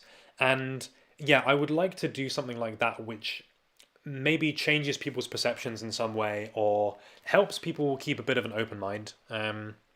Even though it's probably, for a lot of the people watching, it's not necessarily their style, it's not necessarily my style, but it would be interesting for the sake of contrast and for the sake of covering everything that's in this kind of techwear space. Get Scarlord on as a guest. I think Scarlord would probably not give me the time of day. But I mean, if Scarlord is up for appearing on the channel, I would love to talk to him. But I'm sure he's got better things to do than to sit around on this YouTube channel. Scar would, I mean, would he get roasted? I would hope that you guys would be nice. Yeah, Kestrel, Noisy Kestrel rather. I used to work in marketing for Aces. I work for a different brand now, but yeah, still in the same tech space. Yeah, Cross Taylor, right? I mean, Taylor is kind of the poster child, I suppose, in that kind of space. So I think that would be the natural one to go to. I think there are quite a lot of other people in that kind of area as well, that could do a good job of that kind of content. Maybe even do something as a bit of a group between a bunch of different people. Antoine Gaming streams. Yeah, that would be a fun one to do for sure. I don't know where I would do that. I don't really think this channel is the right place for that. I think people would be a little bit confused. Maybe on the gaming channel though, potentially. Yeah, Vinny, second channel where I can talk about Lego and Halo and stuff. So I do have another channel. It's called Ant's Gaming Room. I think there is a link to it on my channel page. It's not been very active. I've not made a video for about a year. But if I did more gaming related stuff, it would be on that channel for sure. And I'm actually quite proud of some of those gaming videos that I did make back in the day. But yeah, it's just a time thing. Like, I would rather focus on the techwear stuff. Because that's the number one priority. I would hate to like stop doing this content so that I can make gaming things instead, for example, which not everyone might be interested in. Thanks for your kind words, Pure. Much appreciated. Do polls on Insta for video ideas. Yeah, that would be a good one. And people, luckily, people do occasionally like recommend or suggest different things, which is always nice. Do I like Hypebeast streetwear? I did own a couple of Supreme things. I actually sold them, which I semi-regret doing now. I had a couple of bits from the Supreme Akira collab, which were really cool, and I did quite like them. I'm not really a big fan of heavily branded items in general, though. So on that basis, I'm not a big Hypebeast fan. However, I don't necessarily have a problem with any of those brands in principle, and I think there are loads of brands that do cool stuff. Like, yeah, I think there are cool Supreme things. Yeah, maybe there's probably some Bape stuff that I would wear. It's just it's not really a go-to for me. It's not really my style. Yeah, Techwear podcast would be a great idea. Again, it's purely a time thing. If there are any other fashion podcasts, I would love to do like techwear content on that. But yeah, I feel like I probably wouldn't be able to do it justice if I tried to do it myself.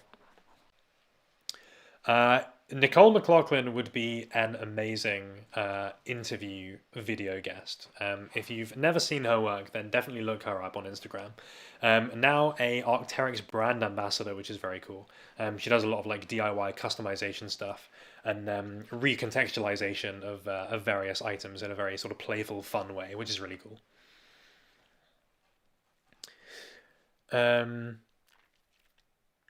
Make the fit where I take a video game character and a techwear outfit inspired by the character's look to combine your interests. That would be a good one for TikTok. I've seen that kind of thing done there. So yeah, that's a cool one that I would do that. what do I think about Demo Bazaar? Demo Bazaar is an interesting one. I'm not 100% sold on their stuff. They certainly make some interesting clothing, but I don't know if it's quite for me. It's kind of similar to Hamkus, and I kind of prefer the look of Hamkus personally. But yeah, there's some crossover there for sure.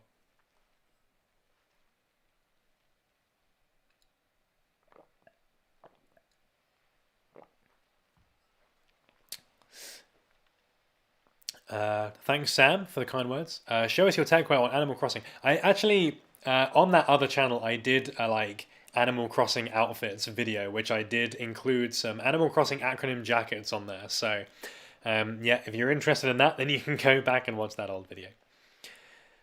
Lego build and Techwear chat stream. Yeah, I would love to do that as well. I need 2 cameras to do it, really. I do have, so I've got my Lego Star Wars advent calendar. Lego, please sponsor me. I will do literally anything. I haven't opened them yet. I would quite like to do it on stream, but I don't have another camera, and I don't think I would be able to very effectively do it there. So it will be like me assembling it off camera and then just like holding it up, which I think will be a bit rubbish. But I will open some of those later. I will post my results on the Instagram stories so you guys can see what those initial models look like. Did I end up modding my Prestos? No, so they're tucked away somewhere. So I ended up buying these ones at a later date. So these ones were pre-modded. They have the pattern removed. I bought them because they were a good price, basically. I would actually prefer them if they had the pattern on, but yeah. So if you want to see what a modded pair looks like, these are the modded ones right here. Yeah, I still really like them though. I still think they're really nice. Linking up with the guys from Throwing Fits. Yeah, I would be very up for doing something like that. I've not really listened to that many podcasts, honestly, especially in the fashion space. But yeah, I've definitely heard the Throwing Fits name before as being kind of one of the big ones. So yeah, if they ever want to do an episode on Techwear, then they can hit me up. Do I own a CB Company jacket with goggles? I do. I have the green knife oil one. You can probably see about 5 pixels of it back there. I don't really wear it because it's a bit big for me. But yeah, I do actually really like it. Talking anything high-tech or cyber requires me to have a pink neon light. Okay, we can fix that. It's pink neon light time just for you because you've suggested it. We're in the big leagues now. I've been able to buy myself an RGB light. Is that pink enough? That's a bit too purple, isn't it? How's that looking? In real life, this is really purple. This is really pink, but it looks kind of purple here. That's about as pink as it's going to go, I think. So there you go. Light update. Cyberpunk time.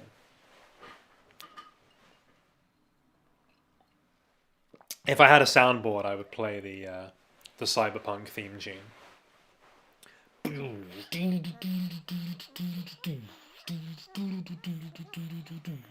Keanu Reeves is going to kick the door down in any moment now. Here in Night City, you can become. Yeah, collab with Frugal Aesthetic. I would love to do something with Christian. I think his content is super fun. And yeah, I think his kind of progression has been so good. Like going from the stuff that he did when I started doing this stuff, like 3 or 4 years ago, wherever, to what he does now. I think some of the content is so good. So yeah, big fan of him, and very grateful as well that he's kind of featured. He's featured me in a whole bunch of videos. He's like used pictures of me when he kind of talks about Techwear and like people who have a defined aesthetic that they kind of stick to. He often uses pictures of me, which is super nice. So very appreciative of that. And I've spoken to him kind of once or twice in DMs, and he seems like a nice guy. So shout out Frugal Aesthetic. Why do I desire an Aleeks buckle? Good question. I mean, just buy a Cobra buckle. You don't need the Aleeks one. Cobra is exactly the same. What do I think of the acronym apron? This is another thing that we can show on stream. So let me bring this up. We can talk about the new acronym release. So, acronym.com. Uh, can we put this in image mode, please? Can we sort by season? Here we go. All right. Okay, acronym time. So, recent release, this came out 2 days ago, the V5PX. If you guys haven't seen this before, prepare to be amazed and interested. So this sold out like super quickly, and as you can see, kind of looks like a vest. It's got this like pocket on the front here, but no, at the back it's got these like cross straps here, and it's got straps at the bottom as well to tighten it. So yeah, it is literally an apron. It's based on a kind of Japanese design of some kind. I can't remember exactly what it is. But yeah, very strange and unusual piece. It's insulated as well, so Alpha Direct on the inside. Yeah, like when you've got to do your carpentry at 5 and then go out and be cyberpunk at 6. When you I'm just trying to think of stupid stuff that I can say. Yeah, I mean, Techwear cooking. That's the vibe that I'm getting. But yeah, it's kind of interesting. I would love to see this used in some actual outfits. I think it will look way better underneath something else than as a top layer. Yeah, the Cyberpunk Barbecue Pitmaster. Kiss the Techwear cook. Yeah, you can wear it both ways as well. So inside out, it's a lot more kind of low key than the shiny PX.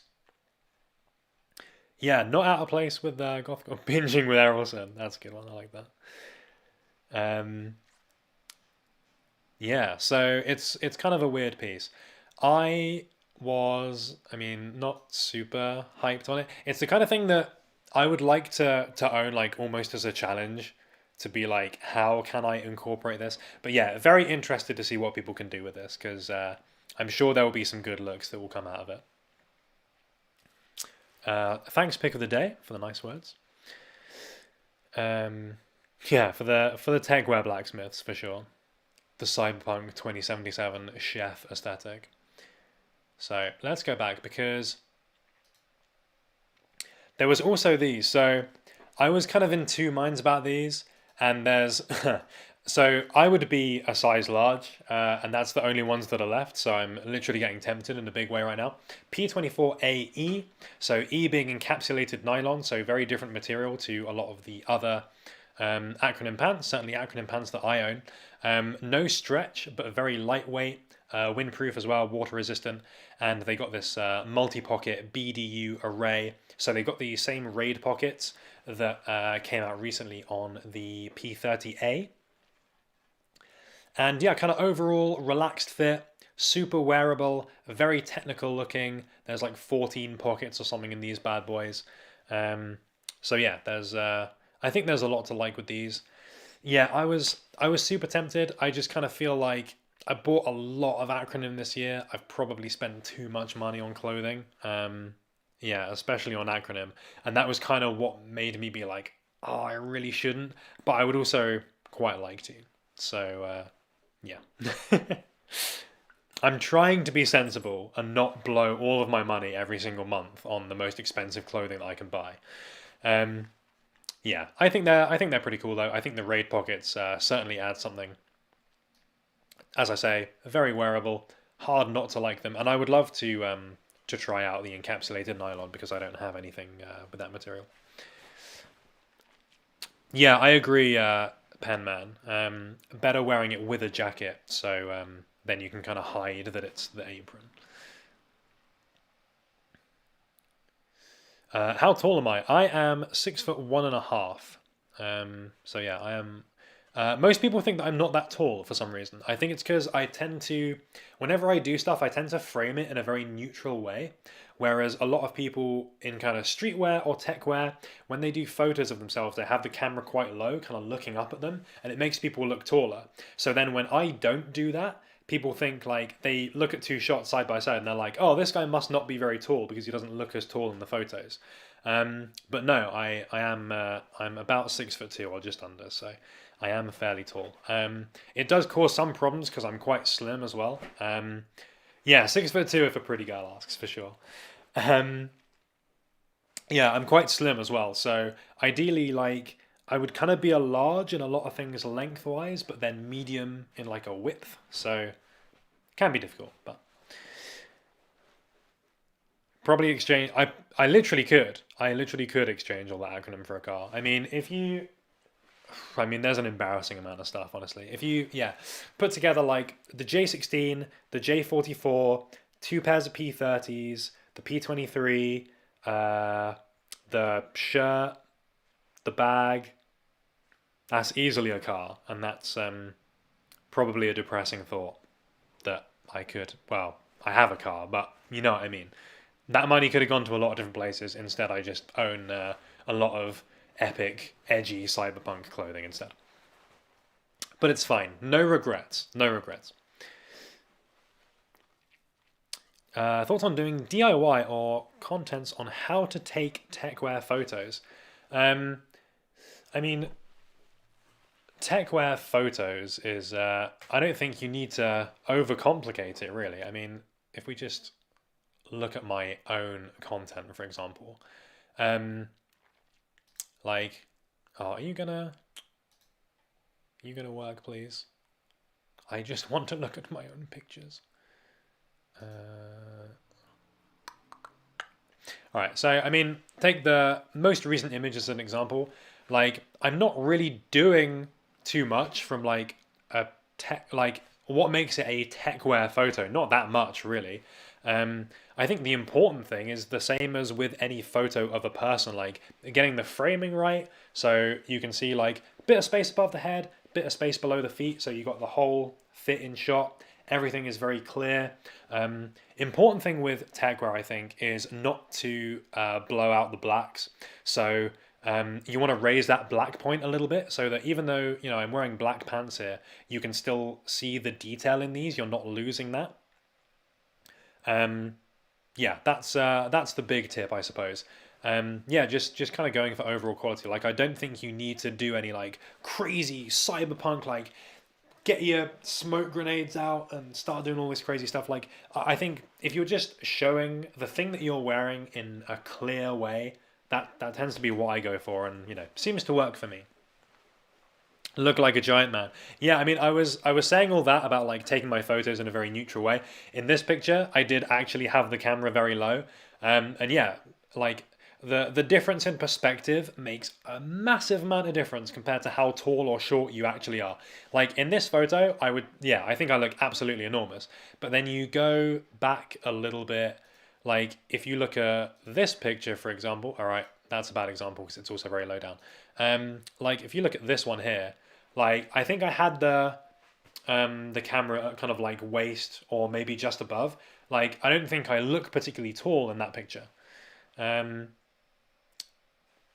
So yeah, I think if you're really short and you're conscious about that, you want to look taller, just put the camera at a lower angle. Trust me, it makes a massive difference. Also, what you're posing with as well. Like in this one, kind of a lower angle. There's a door here as well, so it kind of makes me look like I'm absolutely enormous because like that's a door and that's me. So I think if you're being smart about how you're framing things like that, it can make you look bigger or smaller than you really are. But then if you go to, what else can we do? I'm trying to look at something that's shot at like a higher angle so you can kind of see a difference. Like this one here, I don't think is shot particularly low. Like I don't think I look very tall in this shot here. Particularly because all of the things in the background, it's all like trees and stuff. Trees are very tall, funnily enough. So there's not really anything to give you a sense of scale. So I think as a result, like, I think if you were to show someone that picture and be like, hey, guess this guy's height, you probably wouldn't be like, oh yeah, he's like over 6 foot easily. I don't know. Yeah, I think the kind of self-esteem side of things and like how people feel about themselves probably makes as much difference as anything, to be honest. I used to feel very uncomfortable having like pictures and videos and stuff like that. I feel like you just get more used to it over time. You kind of get used to the things that you like about yourself and like, how can I make more of those things? Or if you've picked something up that you think is really cool, you're like, yeah, I want to show this off. I'm like hyped to take a picture of me in this thing. And then I think that can become quite a nice way of helping to kind of boost that a little bit. And like we're kind of fortunate in that techwear in general, I think there are lots of people that are quite positive and kind of reassuring and accepting of, all kinds of, whatever you dress like or look like or body type or gender or anything like that. Which obviously is nice to see. So yeah, I think that definitely helps. And yeah, certainly I'm grateful that I've had a lot of people who have said nice and encouraging and reassuring things to me, and all of those things really help. Did I take these photos myself? Some of them I take, some of them my long-suffering girlfriend takes for me.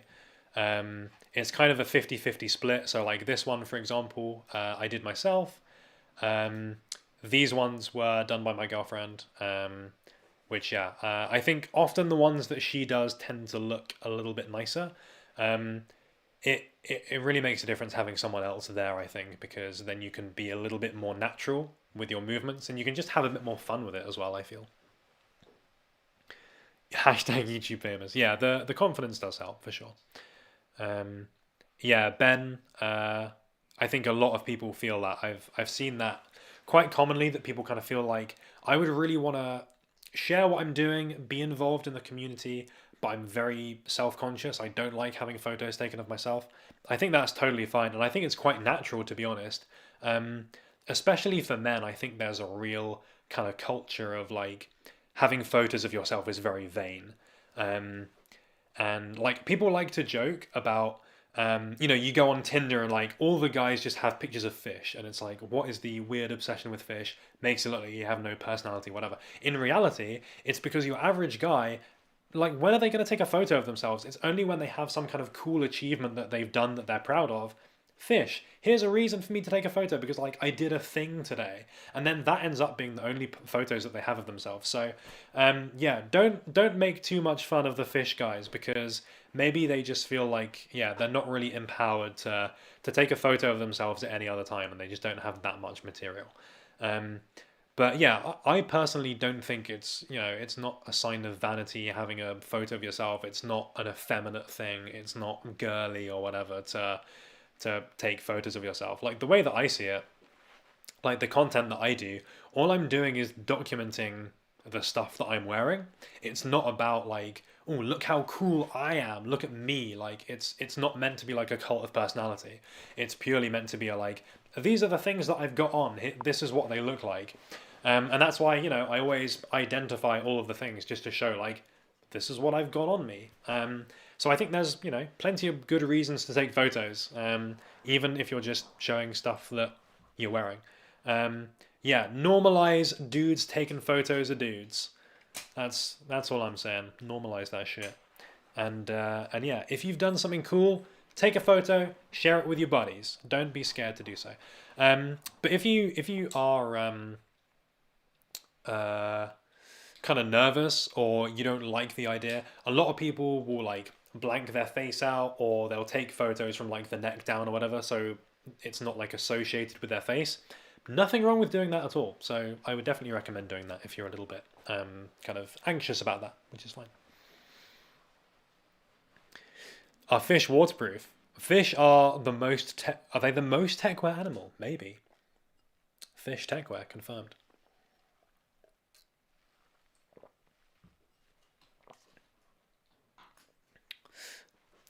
Dystopia getting back into skateboarding. Cool hobby, I approve. I keep a skateboard in my car at all times, even though I very rarely actually use it, just in case. But yeah, 100%. Like when you're moving around a lot, articulation is key. I actually skate in my Garuda pants when I do skate because of the articulation.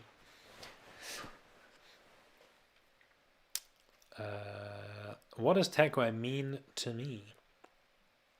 Yeah, Mystic, that's a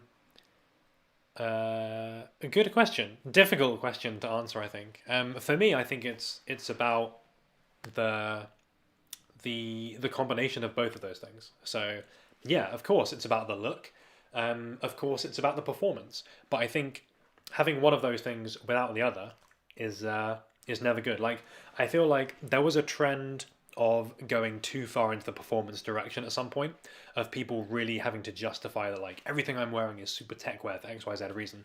And then they ended up like actually not being very interesting in what they were wearing. But for me, and I expect for a lot of people, like people like looking cool, they like dressing in an interesting way. So that's a massive part of it. But I feel like while you're being interesting and cool, great to also have something that is making that clothing look more interesting. Sorry, look more interesting. Perform in a more interesting way. And that's what it's all about for me. Thanks, Metronoid, for the kind words. Much appreciated. On leve pants versus acronym pants. I mean, whenever you're having that conversation, you kind of have to acknowledge that, like, acronym, the innovators, they're the ones that are, like, coming up with these styles. And there are a lot of other brands, to be honest. It's not just Enfant Leve, but Enfant Leve included, feel like they are. I mean, in some cases, there are things, we have to face facts that are very, very similar to acronym products. But it feels like they're designed to fit into that same world. Whereas acronym, they're kind of going in their other direction, and then there are other brands that are following that. So I think whenever you have that kind of relationship between the two, it's hard to say that like a brand like Enfant Leve would beat acronym. However, they make some really good stuff. They use good materials. They come in at a cheaper price point than acronym. I have been very happy with a lot of my acronym stuff, my Enfant Leve stuff. I still wear the Hermes 2s. I still wear the Orions. I still wear the Esakita bomber jacket, and I've got a lot of their stuff. So yeah, I'm a fan of both brands overall. But if you had to pick one over the other, I think it would be hard to say that Enfant Leve was kind of on top of acronym.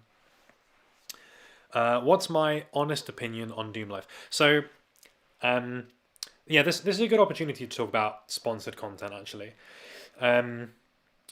So whenever I do anything that is sponsored, that is like company gives me money to talk about something, I will always say, always, that this brand is the paid sponsors of this video. That means they've given me money for me to deliver information about a product. If I say, thanks to this brand for sending me these things so that I can do this video, that means that there's not money involved. And when that happens, there is also not an agreement on particular messaging that I have to say, or me not being able to give my honest opinion in some way. So yeah, doing things like Doom Life, for example, there was no exchange of money or anything there. They reached out to me saying, hey, we're launching this brand, Scarlord kind of involved, these are how things look, would you be interested in covering it on the channel? I was like, yeah, sure, I'll make a video about it, send them over, I'll make a video, it will be my own thoughts. And that was what I did. So yeah, don't ever think that because a company is sending me something, that means that I have to be nice to them, or I have to communicate things in a certain way, or I'm not allowed to talk about anything that I think is bad. If it's a review video, it doesn't matter if I've bought it or if I've been sent it, I'm gonna approach things in a similar way. So yeah, don't think, company sends me something, that means it's an ad. Not the case. If it's a paid sponsored piece of content, one of those little ad segments, then normally the way that works is there will be particular messaging that they will want me to include. So, Soundcore example. I don't have the shades here because they're in one of my pockets, but like the Soundcore frames, what they said is, do this segment, please mention this feature, and this feature. So when I do that piece of content, I'll say, thanks for Soundcore, they're the paid sponsor of this video. Let me tell you about them. I do all the shots of me wearing them. I will describe those features, those things that they've told me to say. But yeah, that doesn't mean that, like, I'm never going to say, wow, these glasses are amazing when I don't think they're amazing. Or, like, I'm going to use these for XYZ if I'm actually not going to do that. Like, no company is ever going to pay me to lie about anything. The way that this kind of sponsored content works is it's about information delivery. It's when they're paying me money, it's to make sure that I cover particular talking points or I include particular features of a product. So yeah, I always want to be 100% upfront with anything kind of sponsored like that I do. So yeah, that's kind of 100% the way that I want to operate. So I very much hope that whenever I do those kinds of things, that no one is confused about whether something is paid or whether it's not, or whether, you know, he is just saying this for the check or whatever, and it's not, like, he doesn't really mean it. Um, yeah, I'm always gonna be upfront. I'm always gonna be kind of honest about what I think about stuff. Um,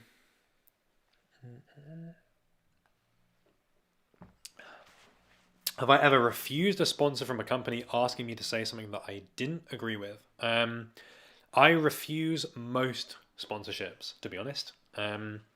Most of the time, it's because the product isn't, I don't think, is right for the channel. Like if people say, yeah, hey, do you want to work with this VPN or, mobile game or whatever? Most of the time, I just say no because I don't really think it's kind of right for the channel, or I don't agree that it's something that I should be promoting or talking about. There are also things like um, anything to do with like crypto or gambling or like investing in stocks and finances and stuff like that.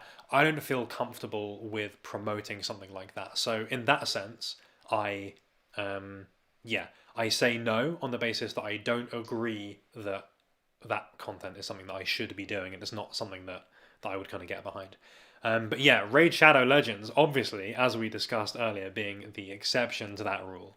Um, so yeah, glad that you guys are on board with the Raid Shadow Legends. So we'll see what they say about that. Yeah, because kind of as I mentioned before, like I have a responsibility to, if there's something that I'm talking about, for it to be something that I kind of believe in and I think has some kind of value. And if I don't think it has value, then I don't want to be here in front of the camera saying like, yeah, you should definitely download this thing, when like in reality, am I gonna do it? No. Um, yeah. So that's the reason. Invest in stocks. I agree. Good material, top tier stuff.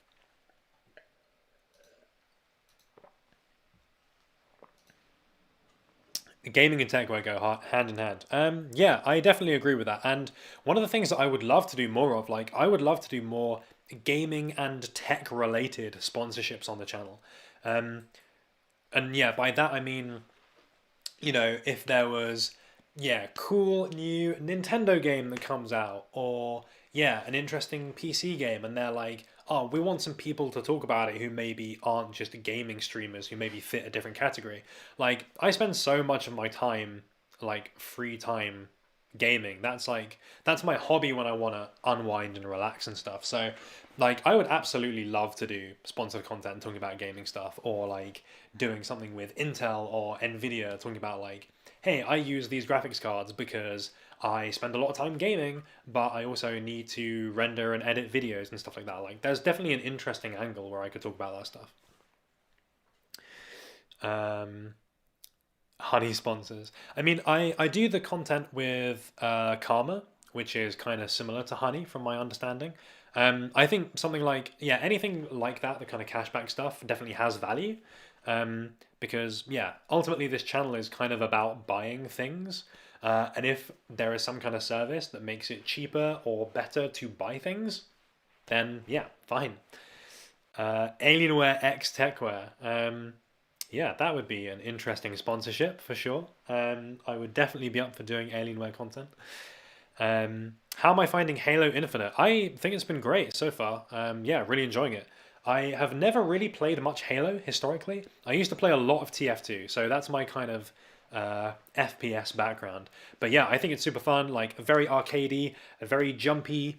Um, yeah, like time to kill is quite long, so you can have some kind of interesting fights. I like how the melee is really strong, the grenades are really strong, so there's like fun plays that you can do. It doesn't feel as stressful as some other shooters. Like I played a little bit of Valorant when that came out. that was like a stressful game, frankly. And it's one of those things where I ended up caring a lot if I won or lost. Same with Apex Legends as well. So I've played a lot of Apex. I played it for like from day one until maybe 3 months ago.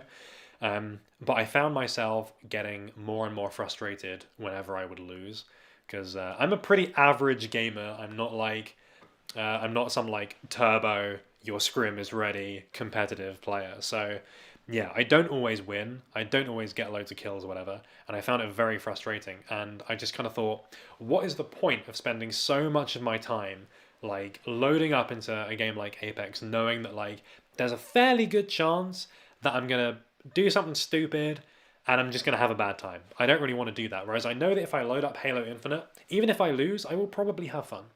And I think that counts for a lot. What was my class in TF2?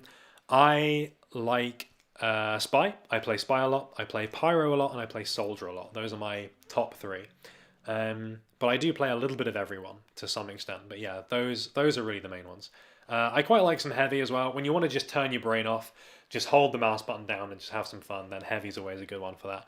Or if you wanna hate your life, then you can play medic and not get any kills the entire game. But again, it's a little bit of a turn your brain off type one because you just get to fire the healing beam at people and not really worry too much about being on the front line. It was Risty Gymnast coming in with the Adidas Terex. Yeah. Yeah, I do appreciate the comment for sure. And I do agree, like, I should take more time to review brands like Adidas as well. I have kind of, yeah, under underrated them on the channel to some extent because I think, yeah, there are some things to like about brands like Adidas for sure, even though I often, yeah, have kind of excluded them. I'm not anti Adidas Terex. I don't feature Adidas as much on the channel compared to Nike. Yeah, I am kind of team Nike in general. I tend to prefer the look of Nike stuff versus Adidas. But yeah, I should definitely do more Terex for sure. Yeah, APB Reloaded. That was an interesting game. So that launched as All Points Bulletin, and it massively failed, and they like remade the entire game. Yeah, the setting was very very cool. But yeah, I'm glad you got out. I used to play Dota 2 as well, so I know all about having a game that makes you upset for sure. I have PTSD from playing too many hours of Dota. Uh, oh, Watson finally getting an heirloom. That's cool. I used to like Watson a lot. She was not very viable, unfortunately. Guilty Gear. I played Guilty Gear a fair bit when it came out. I'm not really a fighting game guy. I played Smash Bros. Ultimate. If you look hard enough on the internet, there's a couple of games me casting Smash Bros. Games. Yeah, I did a couple of locals, which was really fun. Um, but yeah, kind of COVID sort of put a stop to that whole scene, unfortunately, and I've never really got back into it. Apex. Smash does not have very good netcode, which made that a bit difficult. And I did play a little bit of Guilty Gear. I found it quite difficult to get into. It's one of those things you really have to put a lot into a fighting game to get really good at it. But I played with a few of my friends, and it was pretty fun. So I'd recommend Guilty Gear as a fighting game. Um, I played some Giovanna, and I played May, and I thought Faust was super cool. He's this like creepy doctor dude who's got all these like crazy abilities. He can like pull out bombs and random things, and he like can like teleport around the stage. He's well, when I played, he wasn't particularly good, and he was kind of hard to get to grips with. So I feel like my brain was too small to play Faust, but he's a very cool character.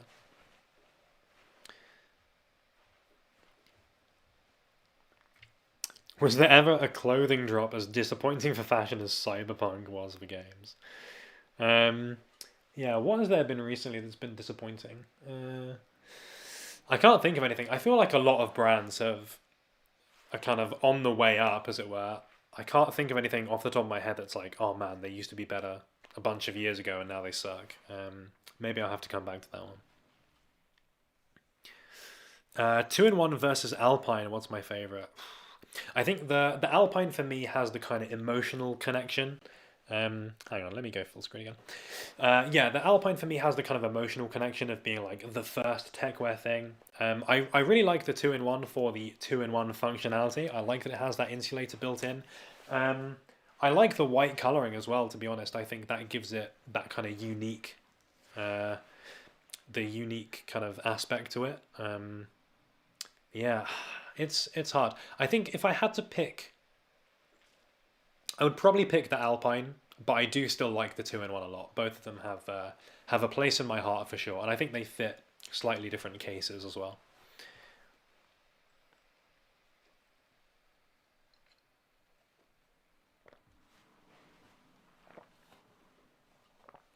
Oh yeah, that's a good one actually. The Stone Island and the New Balance stuff. Yeah, I really wish that was different in a big way. Um, yeah, it was a very like sportswear kind of thing. It wasn't based on one of their like popular silhouettes really. Um, yeah, I don't have too much to say about that, which I guess gives you some idea as to how I feel about it. But yeah, if like I think New Balance are quite cool. I feel like they're kind of underrated, maybe a little bit slept on. Um, and yeah, Stone Island, a very cool brand. I feel like there was a lot more that could have been done than what that release looked like. But who knows? Maybe we'll see more stuff which is more kind of up my street in the future. What else can we talk about though?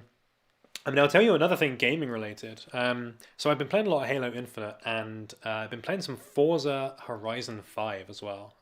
If any of you guys have given that a go, I'm not really much of a racing dude, but I got it on Game Pass, and I would definitely recommend giving it a download because I think it's been super fun so far. Um, yeah, it's like it's a very chill game, very casual. You can just kind of show up and do some cool stuff. You can get cool cars very quickly, and I've had loads of fun in the photo mode, honestly. Just like driving around, going somewhere cool, and then yeah, taking a cool photo somewhere. So in the background, I've been loading up my little Forza 5 photo gallery. So we can hang on, let me switch the tabs over real quick. This is probably something that like almost nobody is going to care about, but um, it's just because it was on my mind. I was thinking about it, so now we get to show it off. So yeah, I basically just drive around in loads of fun looking cars, and then I take photos of them. So recent latest pickup is the Audi Quattro. We've got the engine conversion kit on there. So this thing is freaking fast. It's got cool lights on the front. So yeah, we've been doing some off-road rally stuff. Yeah, very fun game. You can make it very intense if you want to. You can make it real chill if you want to. You can just drive around and do dumb stuff, which is what I like to do. So yeah, fun game. That's my cool green haired character with the cool close up. This was my attempt at taking a really fun like speed photo of going through the speed camera, but instead I binned it into this rock. So that's that one. In my cool kind of like dilapidated car. We've got my cursed anime Land Rover as well. I feel like that's a good one. Is it better than Forza Horizon 4? I don't know, unfortunately, because I didn't play that one. Um, but yeah, I like the Edinburgh setting on that one for sure. Um, yeah, Jimmy Broadbent is a name that I have heard quite a lot. He's had a bit of a rise to fame recently, for sure. He's on like maybe 600k subs now, something like that. So he's doing pretty well. Yeah, one of my friends is a big Jimmy Broadbent fan, and he's real big on the racing games. So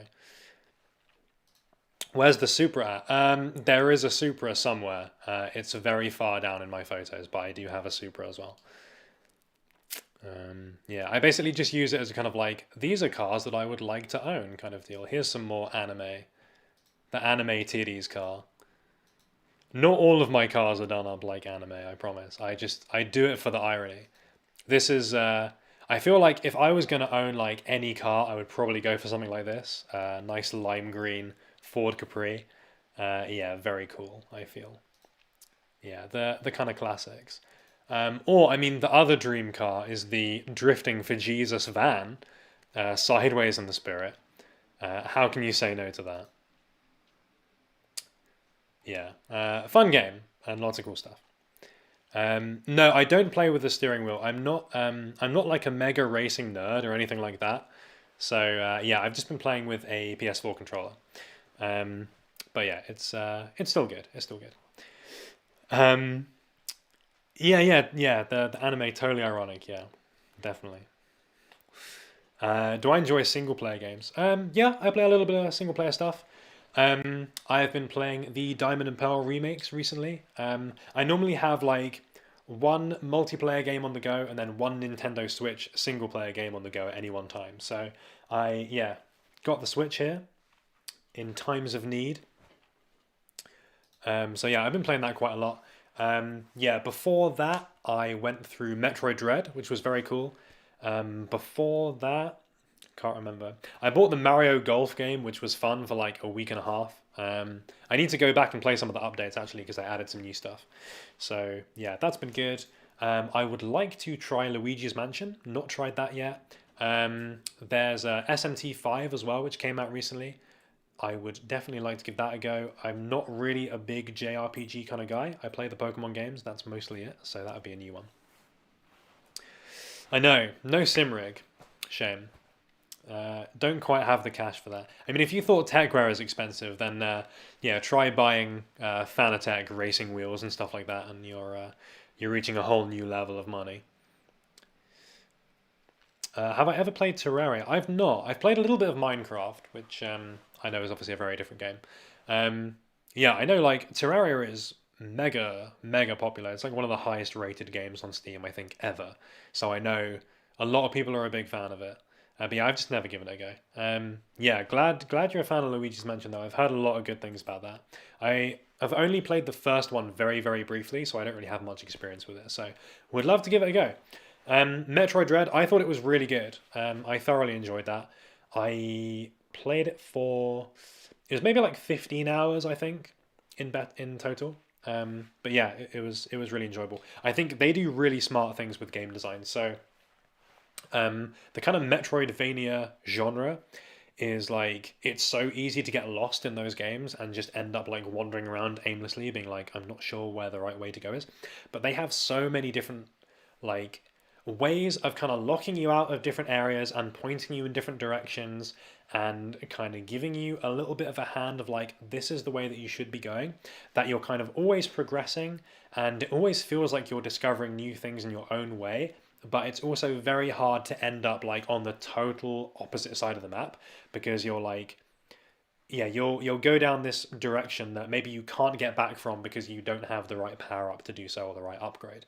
So that very cleverly locks you out of like a massive area of map. So you know the solution to my problem is not over there. It must be this way. So you go through and then you're exploring a smaller area and yeah, like there were some occasions where I was kind of feeling like I don't really know where to go next, but because I had that experience of being like walled off, it meant that my area of search was that bit narrower that I didn't get too frustrated with the game and I could still make progress through it.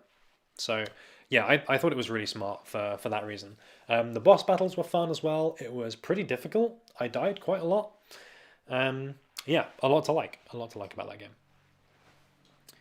game. How's my D&D campaign? It met a sad end a couple of months ago because we had a full party wipe, which was very depressing for our campaign that we'd been playing for over a year. And yeah, all our characters died. And we have started a new campaign now, but it's been a little bit harder to get all the boys together. Like now, real life is starting to get in the way a little bit more. It's been a couple of weeks since we've last done a game, but yeah, I rolled a new character. I am a tiefling fighter now. I've got a dual rapier kind of setup, which is kind of interesting. Very different to my warlock character before. Yeah, I would like to do some more sessions for sure because yeah, I very much enjoyed my experience with D&D so far. Um, would I ever consider dyeing my greys? It depends how much I get cyberbullied. If I get cyberbullied a small amount, then maybe. If I get cyberbullied a lot, I won't dye the greys purely to irritate those people. So that's the rule. on whether they get dyed, or maybe I'll just dye everything grey. I feel like maybe that would really make people upset. If they don't like seeing grey hair, then I'll just do the whole thing.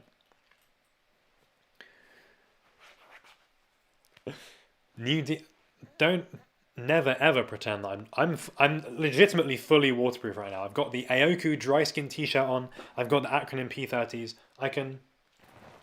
It just rolls right off. It's amazing. Thanks, Techwear. I'm going to regret doing that when I end the stream and I have to clear up a load of water. It's now currently all like pooled on my body, so I'm just going to go ahead and call me Taylor Swift because I'm going to shake it off. There we go. Oh, if you ever wanted the live Techwear demonstration, there you go. Oh, thanks Aoku dry skin t-shirt for keeping me dry. That is ultimate Techwear functionality right there. If you spill something on yourself, the Techwear makes it roll right off. Good stuff. Yeah, Techwear noises.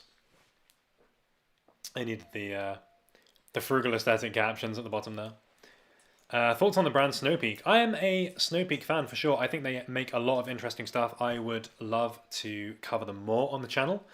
So yeah, if I see anything particularly interesting to pick up, I will definitely consider doing so.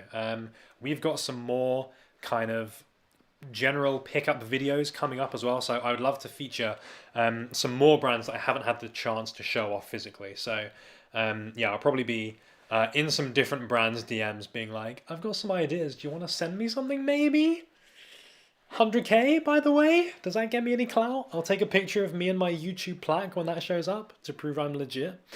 Yeah, if that helps me be able to show some cool new stuff on the channel, then I will definitely take that opportunity to do so. But yeah, Snowpeak would be one of those brands for sure. Good, glad you enjoyed that part of the stream. I'm still, well, I'm not wet, but the floor is wet and my sock is wet because it rolled all the way down onto my sock. So there we go.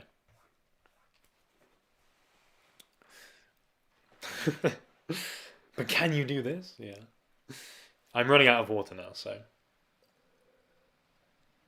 there will be no more Techwear spillage. Am I using the acronym laptop while traveling? I mean, I've not really done very much traveling, honestly. The times where I have been out and about, yeah, I have used it. I found it pretty useful. I actually use it every single week because my main computer that I use for editing is in the next room over there. So this is actually my work desk that I sit at day to day for doing social media and influencer marketing work stuff for my day job. And then in the evening, I put the work laptop away, I get out the acronym laptop, and then I use that to record the videos. So I have my interface going into this, and I record the audio, and then I send it over to my main editing rig. So yeah, I do actually use the RMT for content creator stuff every single week. So it's been very useful so far, and yeah, I've really enjoyed using the device, to be honest. So yeah, very, very good pickup, and yeah, massively thankful to Asus and Acronym for being able to hook me up with that, because I think we made some really cool content using these things, and they've been useful over time for sure. When am I going to have my first big YouTube scandal? Yeah, I've got it planned for the next 20k subs. Yeah, there's going to be the big Antoine scandal. The truth will finally come out. What is the truth? You'll have to wait and see. No, there is no scandal, unfortunately. So sorry about that. What size is the Aoku shirt? It is a size medium. So I will show this properly in not this week's video, but the week after that. I'll do a bunch of like latest pickup type things, and this will be in there. So I will do a little bit of a comparison to the acronym equivalent. But yeah, this one size medium, it fits me pretty well. I normally wear either a medium or a large in tees. Medium for a more fitted look, large for the kind of oversized kind of deal. Yeah, Anton, we had a little bit of an automotive discussion. I was just talking about Forza Horizon 5, which I was playing recently, which I think has been a pretty fun and chill game. Gaming channel when? There is a gaming channel. There is Ant's Game Room, but I don't upload to it very often. Yeah, I'd love to do more content for it. It's purely a time thing. I kind of said this earlier, but Yeah, I don't want to spend loads of time doing gaming stuff and then end up taking away from the main fashion channel. But I mean, if there's appetite for it, then I will definitely consider doing some more gaming content or like trying to fit something in somewhere. It's kind of just a case of what as well, because I would want to make something that is actually interesting in some way and a little bit different to, I wouldn't just want to do like a generic let's play video and yeah, it not really be interesting. So yeah. You like clothes? No, I hate clothes. Hate them. Never worn clothes in my life. If I could, I'd just be ripping these off right now, but it's against YouTube terms of service. That will be my first scandal if I decide that I hate clothing and on a live stream just get my kit off. Um, no, not too personal a question. I have a BMW 1 Series. It is 4 years old, I think. Yeah, that's the whip.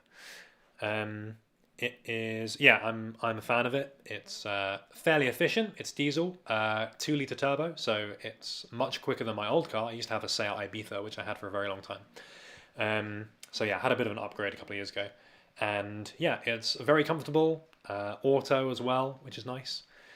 Um, it's no, it's not a 135i. It's the 180D. Um, yeah, I'm a fan of the BMWs for sure. I would uh, I would definitely consider trying an older one, like a classic BMW. I think that would be very cool. Like I really like the 70s and 80s like BMW 3 Series shapes. One of my friends has a M2 as well from I think 2016, and that's super cool. So big fan of that as well. Um, but yeah, what else? I mean, what's the dream car? What's the most Techwear car? I mean the picture of the Ford Capri that I showed off earlier would be just beautiful. But yeah, I'm kind of fan of the like the 70s and the 80s classics. So yeah, like older BMWs, something like that Ford, Nissan 240Z, like super cool looking car. Um, Porsche 924 and 944s I think look really nice. Um, but yeah, none of them would really be that practical in that like they're unlikely to be like quicker off the mark or like better from a performance perspective than my car. They would be less fuel efficient, less safety features, less like technology features. Um, yeah, they would just kind of look cool. So kind of a difficult thing to justify. Adam, consider yourself noticed, and thank you for the hearts. Opinion on newer Volvo. So my dad has a Volvo. I can't remember exactly which model. I want to say S40, but it's one of the like the bigger saloons, and it's like mega luxurious on the inside. So yeah, I think they're pretty cool. I think they kind of lack the sort of clout of like Mercedes and BMW and things like that. But from like a quality perspective, they seem to be just as nice. And in fact, yeah, when my dad got this car, he got like a pretty nice deal on it on the basis that it was secondhand, didn't buy it new, but it being a Volvo, it didn't sort of hold the same value that like a BMW did. So yeah, ended up getting something that had like quite a few extras on it, like some really nice stuff and very luxurious, but at a kind of different, a decent price rather. Um, get a body kit instead. Yeah. Not sure how the body kit would look on the new BMW, but maybe there are some good ones. Porsche Taycan. Yeah, I mean, I would love one of those. Not quite at the budget level to afford one of those, but yeah, I would definitely like to have a sort of high performance sports car like that. I mean, yeah, the newer BMW like M series BMWs as well would be like super cool because yeah, they would have a lot of the comfort and the tech features that I really appreciate in my car, but also the kind of raw performance and the kind of testosterone boy racer, everyone likes to go fast kind of thing as well. Yeah. Did I see the Atom bomber jacket? Yeah, I did. I quite like the updated design. I'm a massive fan of the Atom. I wear it a lot. I wore it today, in fact, literally earlier today. Um, so yeah, updating that with a slightly more kind of fashion forward look. Definitely no bad thing. Gives you some more options for wearing it. It's probably something that you'd be more likely or you'd want to wear more as an outer layer as well. So, yeah, I think that's very cool. Let me just hit refresh on this real quick. Boop. Thanks, Zach, for the congratulations. Much appreciated. Yeah, we talked about the V5 a little bit earlier. I'm not sure if it's kind of the thing for me, but I'm very interested to see how other people style that because, yeah, I think there's some interesting things that people can do there. But yeah, I think it would be useful as well. Like it gives people a wear option if you like wearing your jacket open. I often wear my jacket open, to be honest. But then the problem with that, obviously, your body gets cold. So having something like that, it kind of perfectly fits that the use case, I suppose, of I want the look of having my jacket open, but I don't want to have like a done up layer underneath. Then yeah, go for that. I also think for an acronym item, I think it came out at like $500 or something. It's fairly reasonably priced. I mean, it sold out ridiculously quickly, so maybe that's good evidence. Will there be more Hamcus videos? There will 1,000% be more Hamcus videos. That's for sure. Yeah, I mean, we can put this to vote, I suppose. So what I was thinking about with Hamcus, because yeah, I would love to feature them more on the channel. I will either do some kind of video where we feature things from a few different brands, and it will be a kind of like 3 or 4 different brands that are like very unusual or like aesthetically like pushing boundaries in some way. Hamcus, great example of that. I've got some other brands in mind as well, which yeah have that kind of technical aesthetic, but also are doing something else, not just the standard stuff. Like almost the opposite of a brand like Arc'teryx, which is like good looking, low key, functional. How about good looking, over the top, crazy, maybe some functionality as well. So yeah, either do something like that or do something that is more of a deep dive on a brand like Hamcus and talk about a couple of different pieces, maybe even like the full Hamcus outfit and a little bit more of what it's like going like 100% all in on a brand like that and the kind of wearing experience and all of those kinds of things. So those are the 2 big options, I suppose. But yeah, I think the new series of Hamcus stuff, the new season, has been really cool. There's been some great things in there, some pieces that I would absolutely love to pick up. So yeah, it will 100% in some capacity be on the channel at some point. Must have Molly accessory. Hang on, I'm pulling a bit off my sock. Yeah, I don't know. I don't really think there are any must-have accessories. It's purely a what kind of thing do you want. I think the little pouches and things are pretty fun, and they look quite nice as well. Maybe like something really simple like a carabiner. Maybe that's like the must-have because it just gives you a lot of functionality. You can just use it to clip stuff onto, use it to hold 2 things together. Anything like that, and they're often really cheap as well. So yeah, something like that would be a good one. ADR, not heard of them, but thank you for the recommendation. I will check them out. What do I think about YouTube removing the dislike counter? It doesn't affect me personally, really, because I don't really have an issue with being able to see people that have not liked something.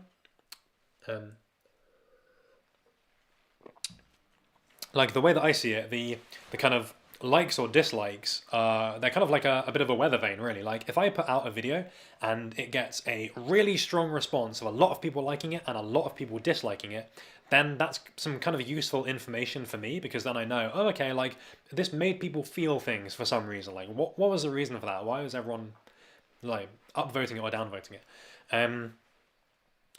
And yeah, I guess you're kind of losing that. But I think it's definitely a good thing for like I would feel super bad for any channels that get like dislike bombed or whatever, or they really like put something of themselves into a video and then loads of people dislike it. and leave negative comments and like say mean things, whatever. Like, I don't know, if someone's doing like a daily vlog and they're like trying to share their life with the internet or whatever, and they just get like cyberbullied, like I feel pretty bad about stuff like that. And I feel like if there are mechanisms to protect people like that and help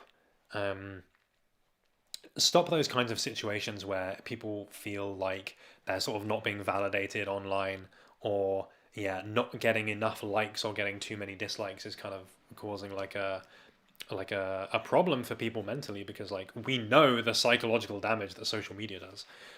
If there are more systems being put in place to do that, then that's definitely no bad thing.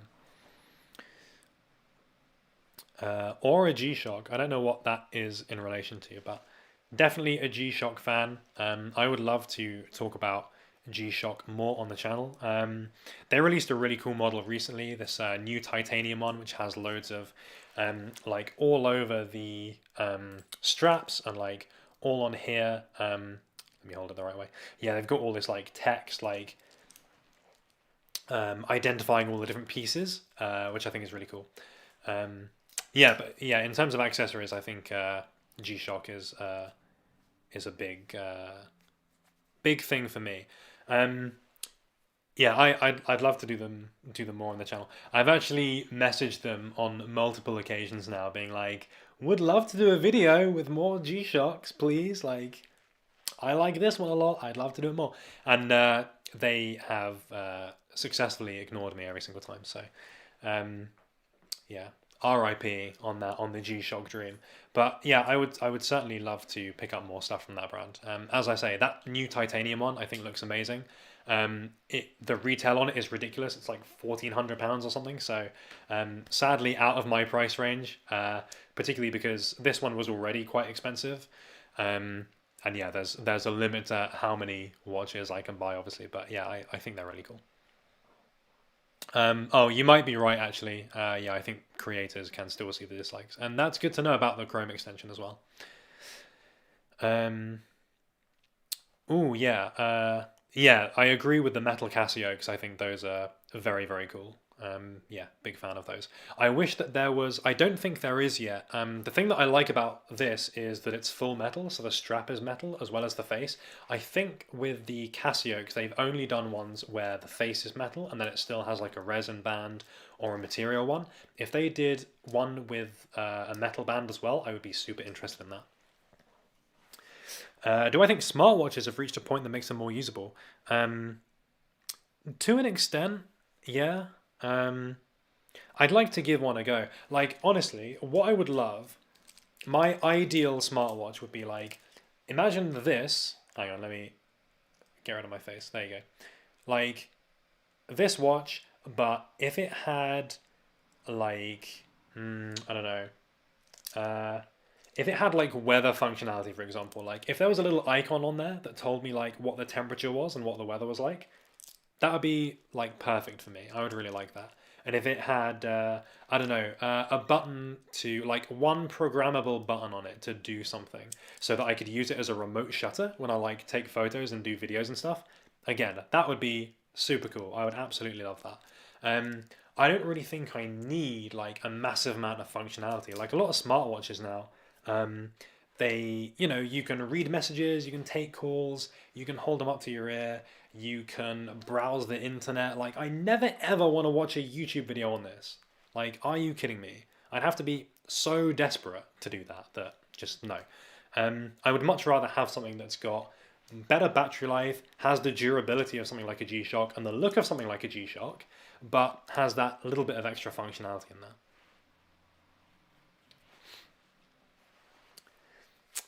Do I get looks in public wearing techwear?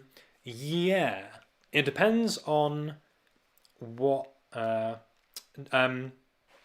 This is like ruined my train of thought, but yes, G-Shock do actually do smartwatches, although they don't seem to be reviewed that well. So yeah, that kind of sucks. But yeah, if there was one that was more like this, that would be up my street. But yeah, looks in public. Yeah, people definitely do, especially when I wear more outlandish things, like with the Razor mask. Like I wore this in public recently, and yeah, people definitely stare at you wearing this thing. There's no doubt about that. but you kind of get used to it after a while. I think it is easy to feel self-conscious for sure, knowing that like more people are looking at me than they would be otherwise, and it's because I'm wearing something unusual. Um, but I think like once you've worn things a few times, so like with this for example, first time I wore it out, I felt very very self-conscious with it on because it looks very unusual. It's like it's a bit bulky. I can tell that I've got it on. Um, and then when people are looking at you because of that, it makes you kind of feel uncomfortable. But then the second or the third time you wear it, you're a bit more like, well, I'm used to it. It doesn't look weird to me anymore. Like I've kind of normalized it in my head. That then when people look at you, you have like a very different view on it. I don't. It doesn't really make me feel self-conscious in the same way. It's just more like, oh, people are interested in what I'm wearing. Like this is unusual to them, which is fine. You have to appreciate this is always going to be unusual for people. But if you're sort of confident and you like the stuff that you wear, then yeah, I don't think it causes a problem.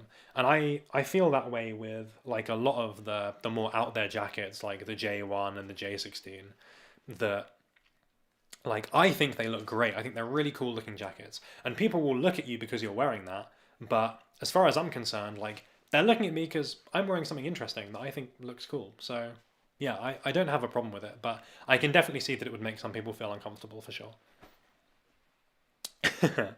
Nobody cared who I was until I put on the mask. What does it look? Oh yeah, I guess I can show you what it looks like. Since we've got it here, I did show it off. There is an Instagram post where I have this on as well.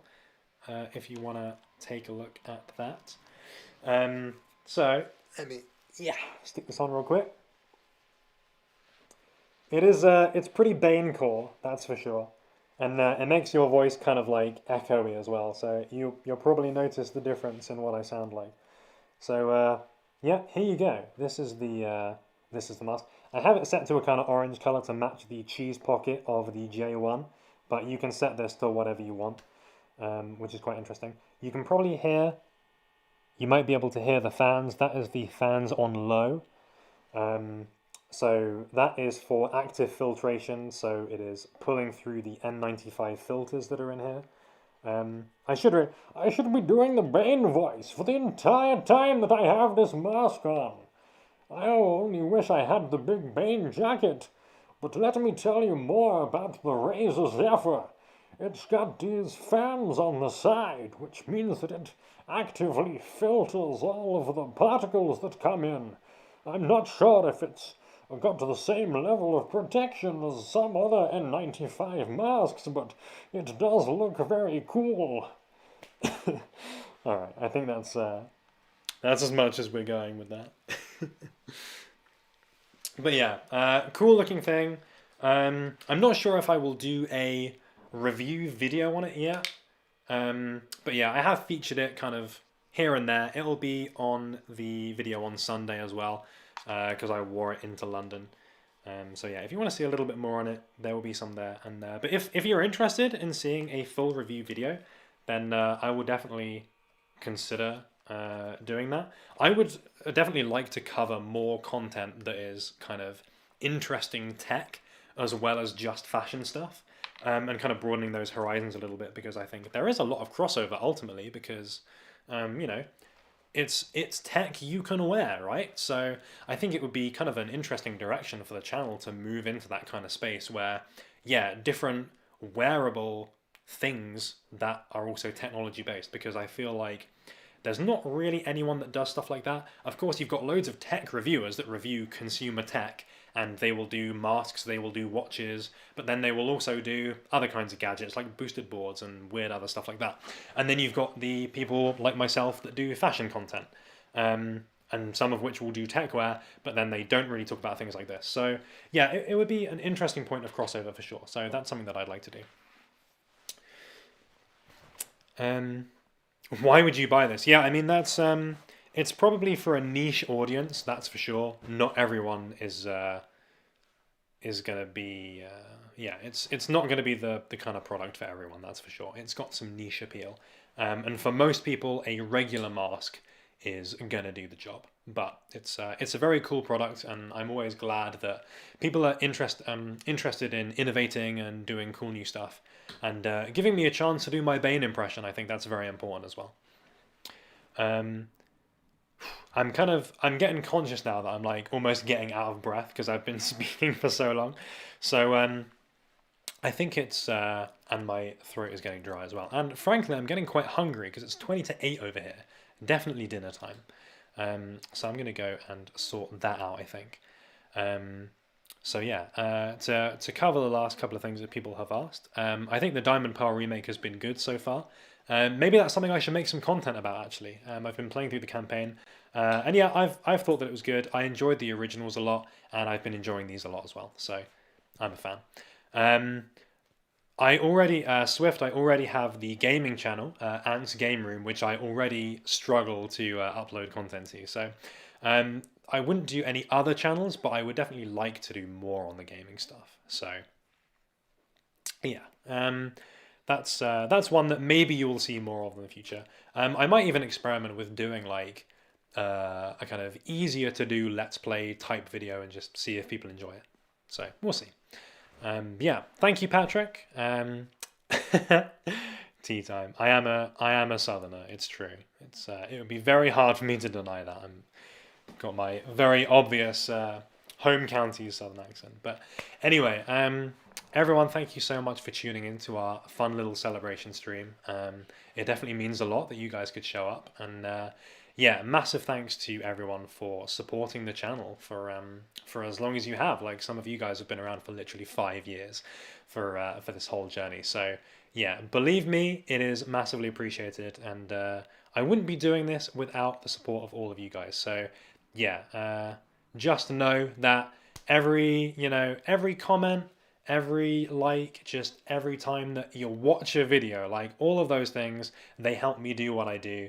They motivate me to make the content better, and yeah, it's massively appreciated. So thank you so much, everyone, and yeah, thanks for all of your comments. I can see them all coming in now, and yeah, we will be back very soon. The Nike video will be out on Sunday, my little vlog trip, which is a bit of a different bit of content, so we'll have that to look forward to. Week after that will be a bit of a pickup video.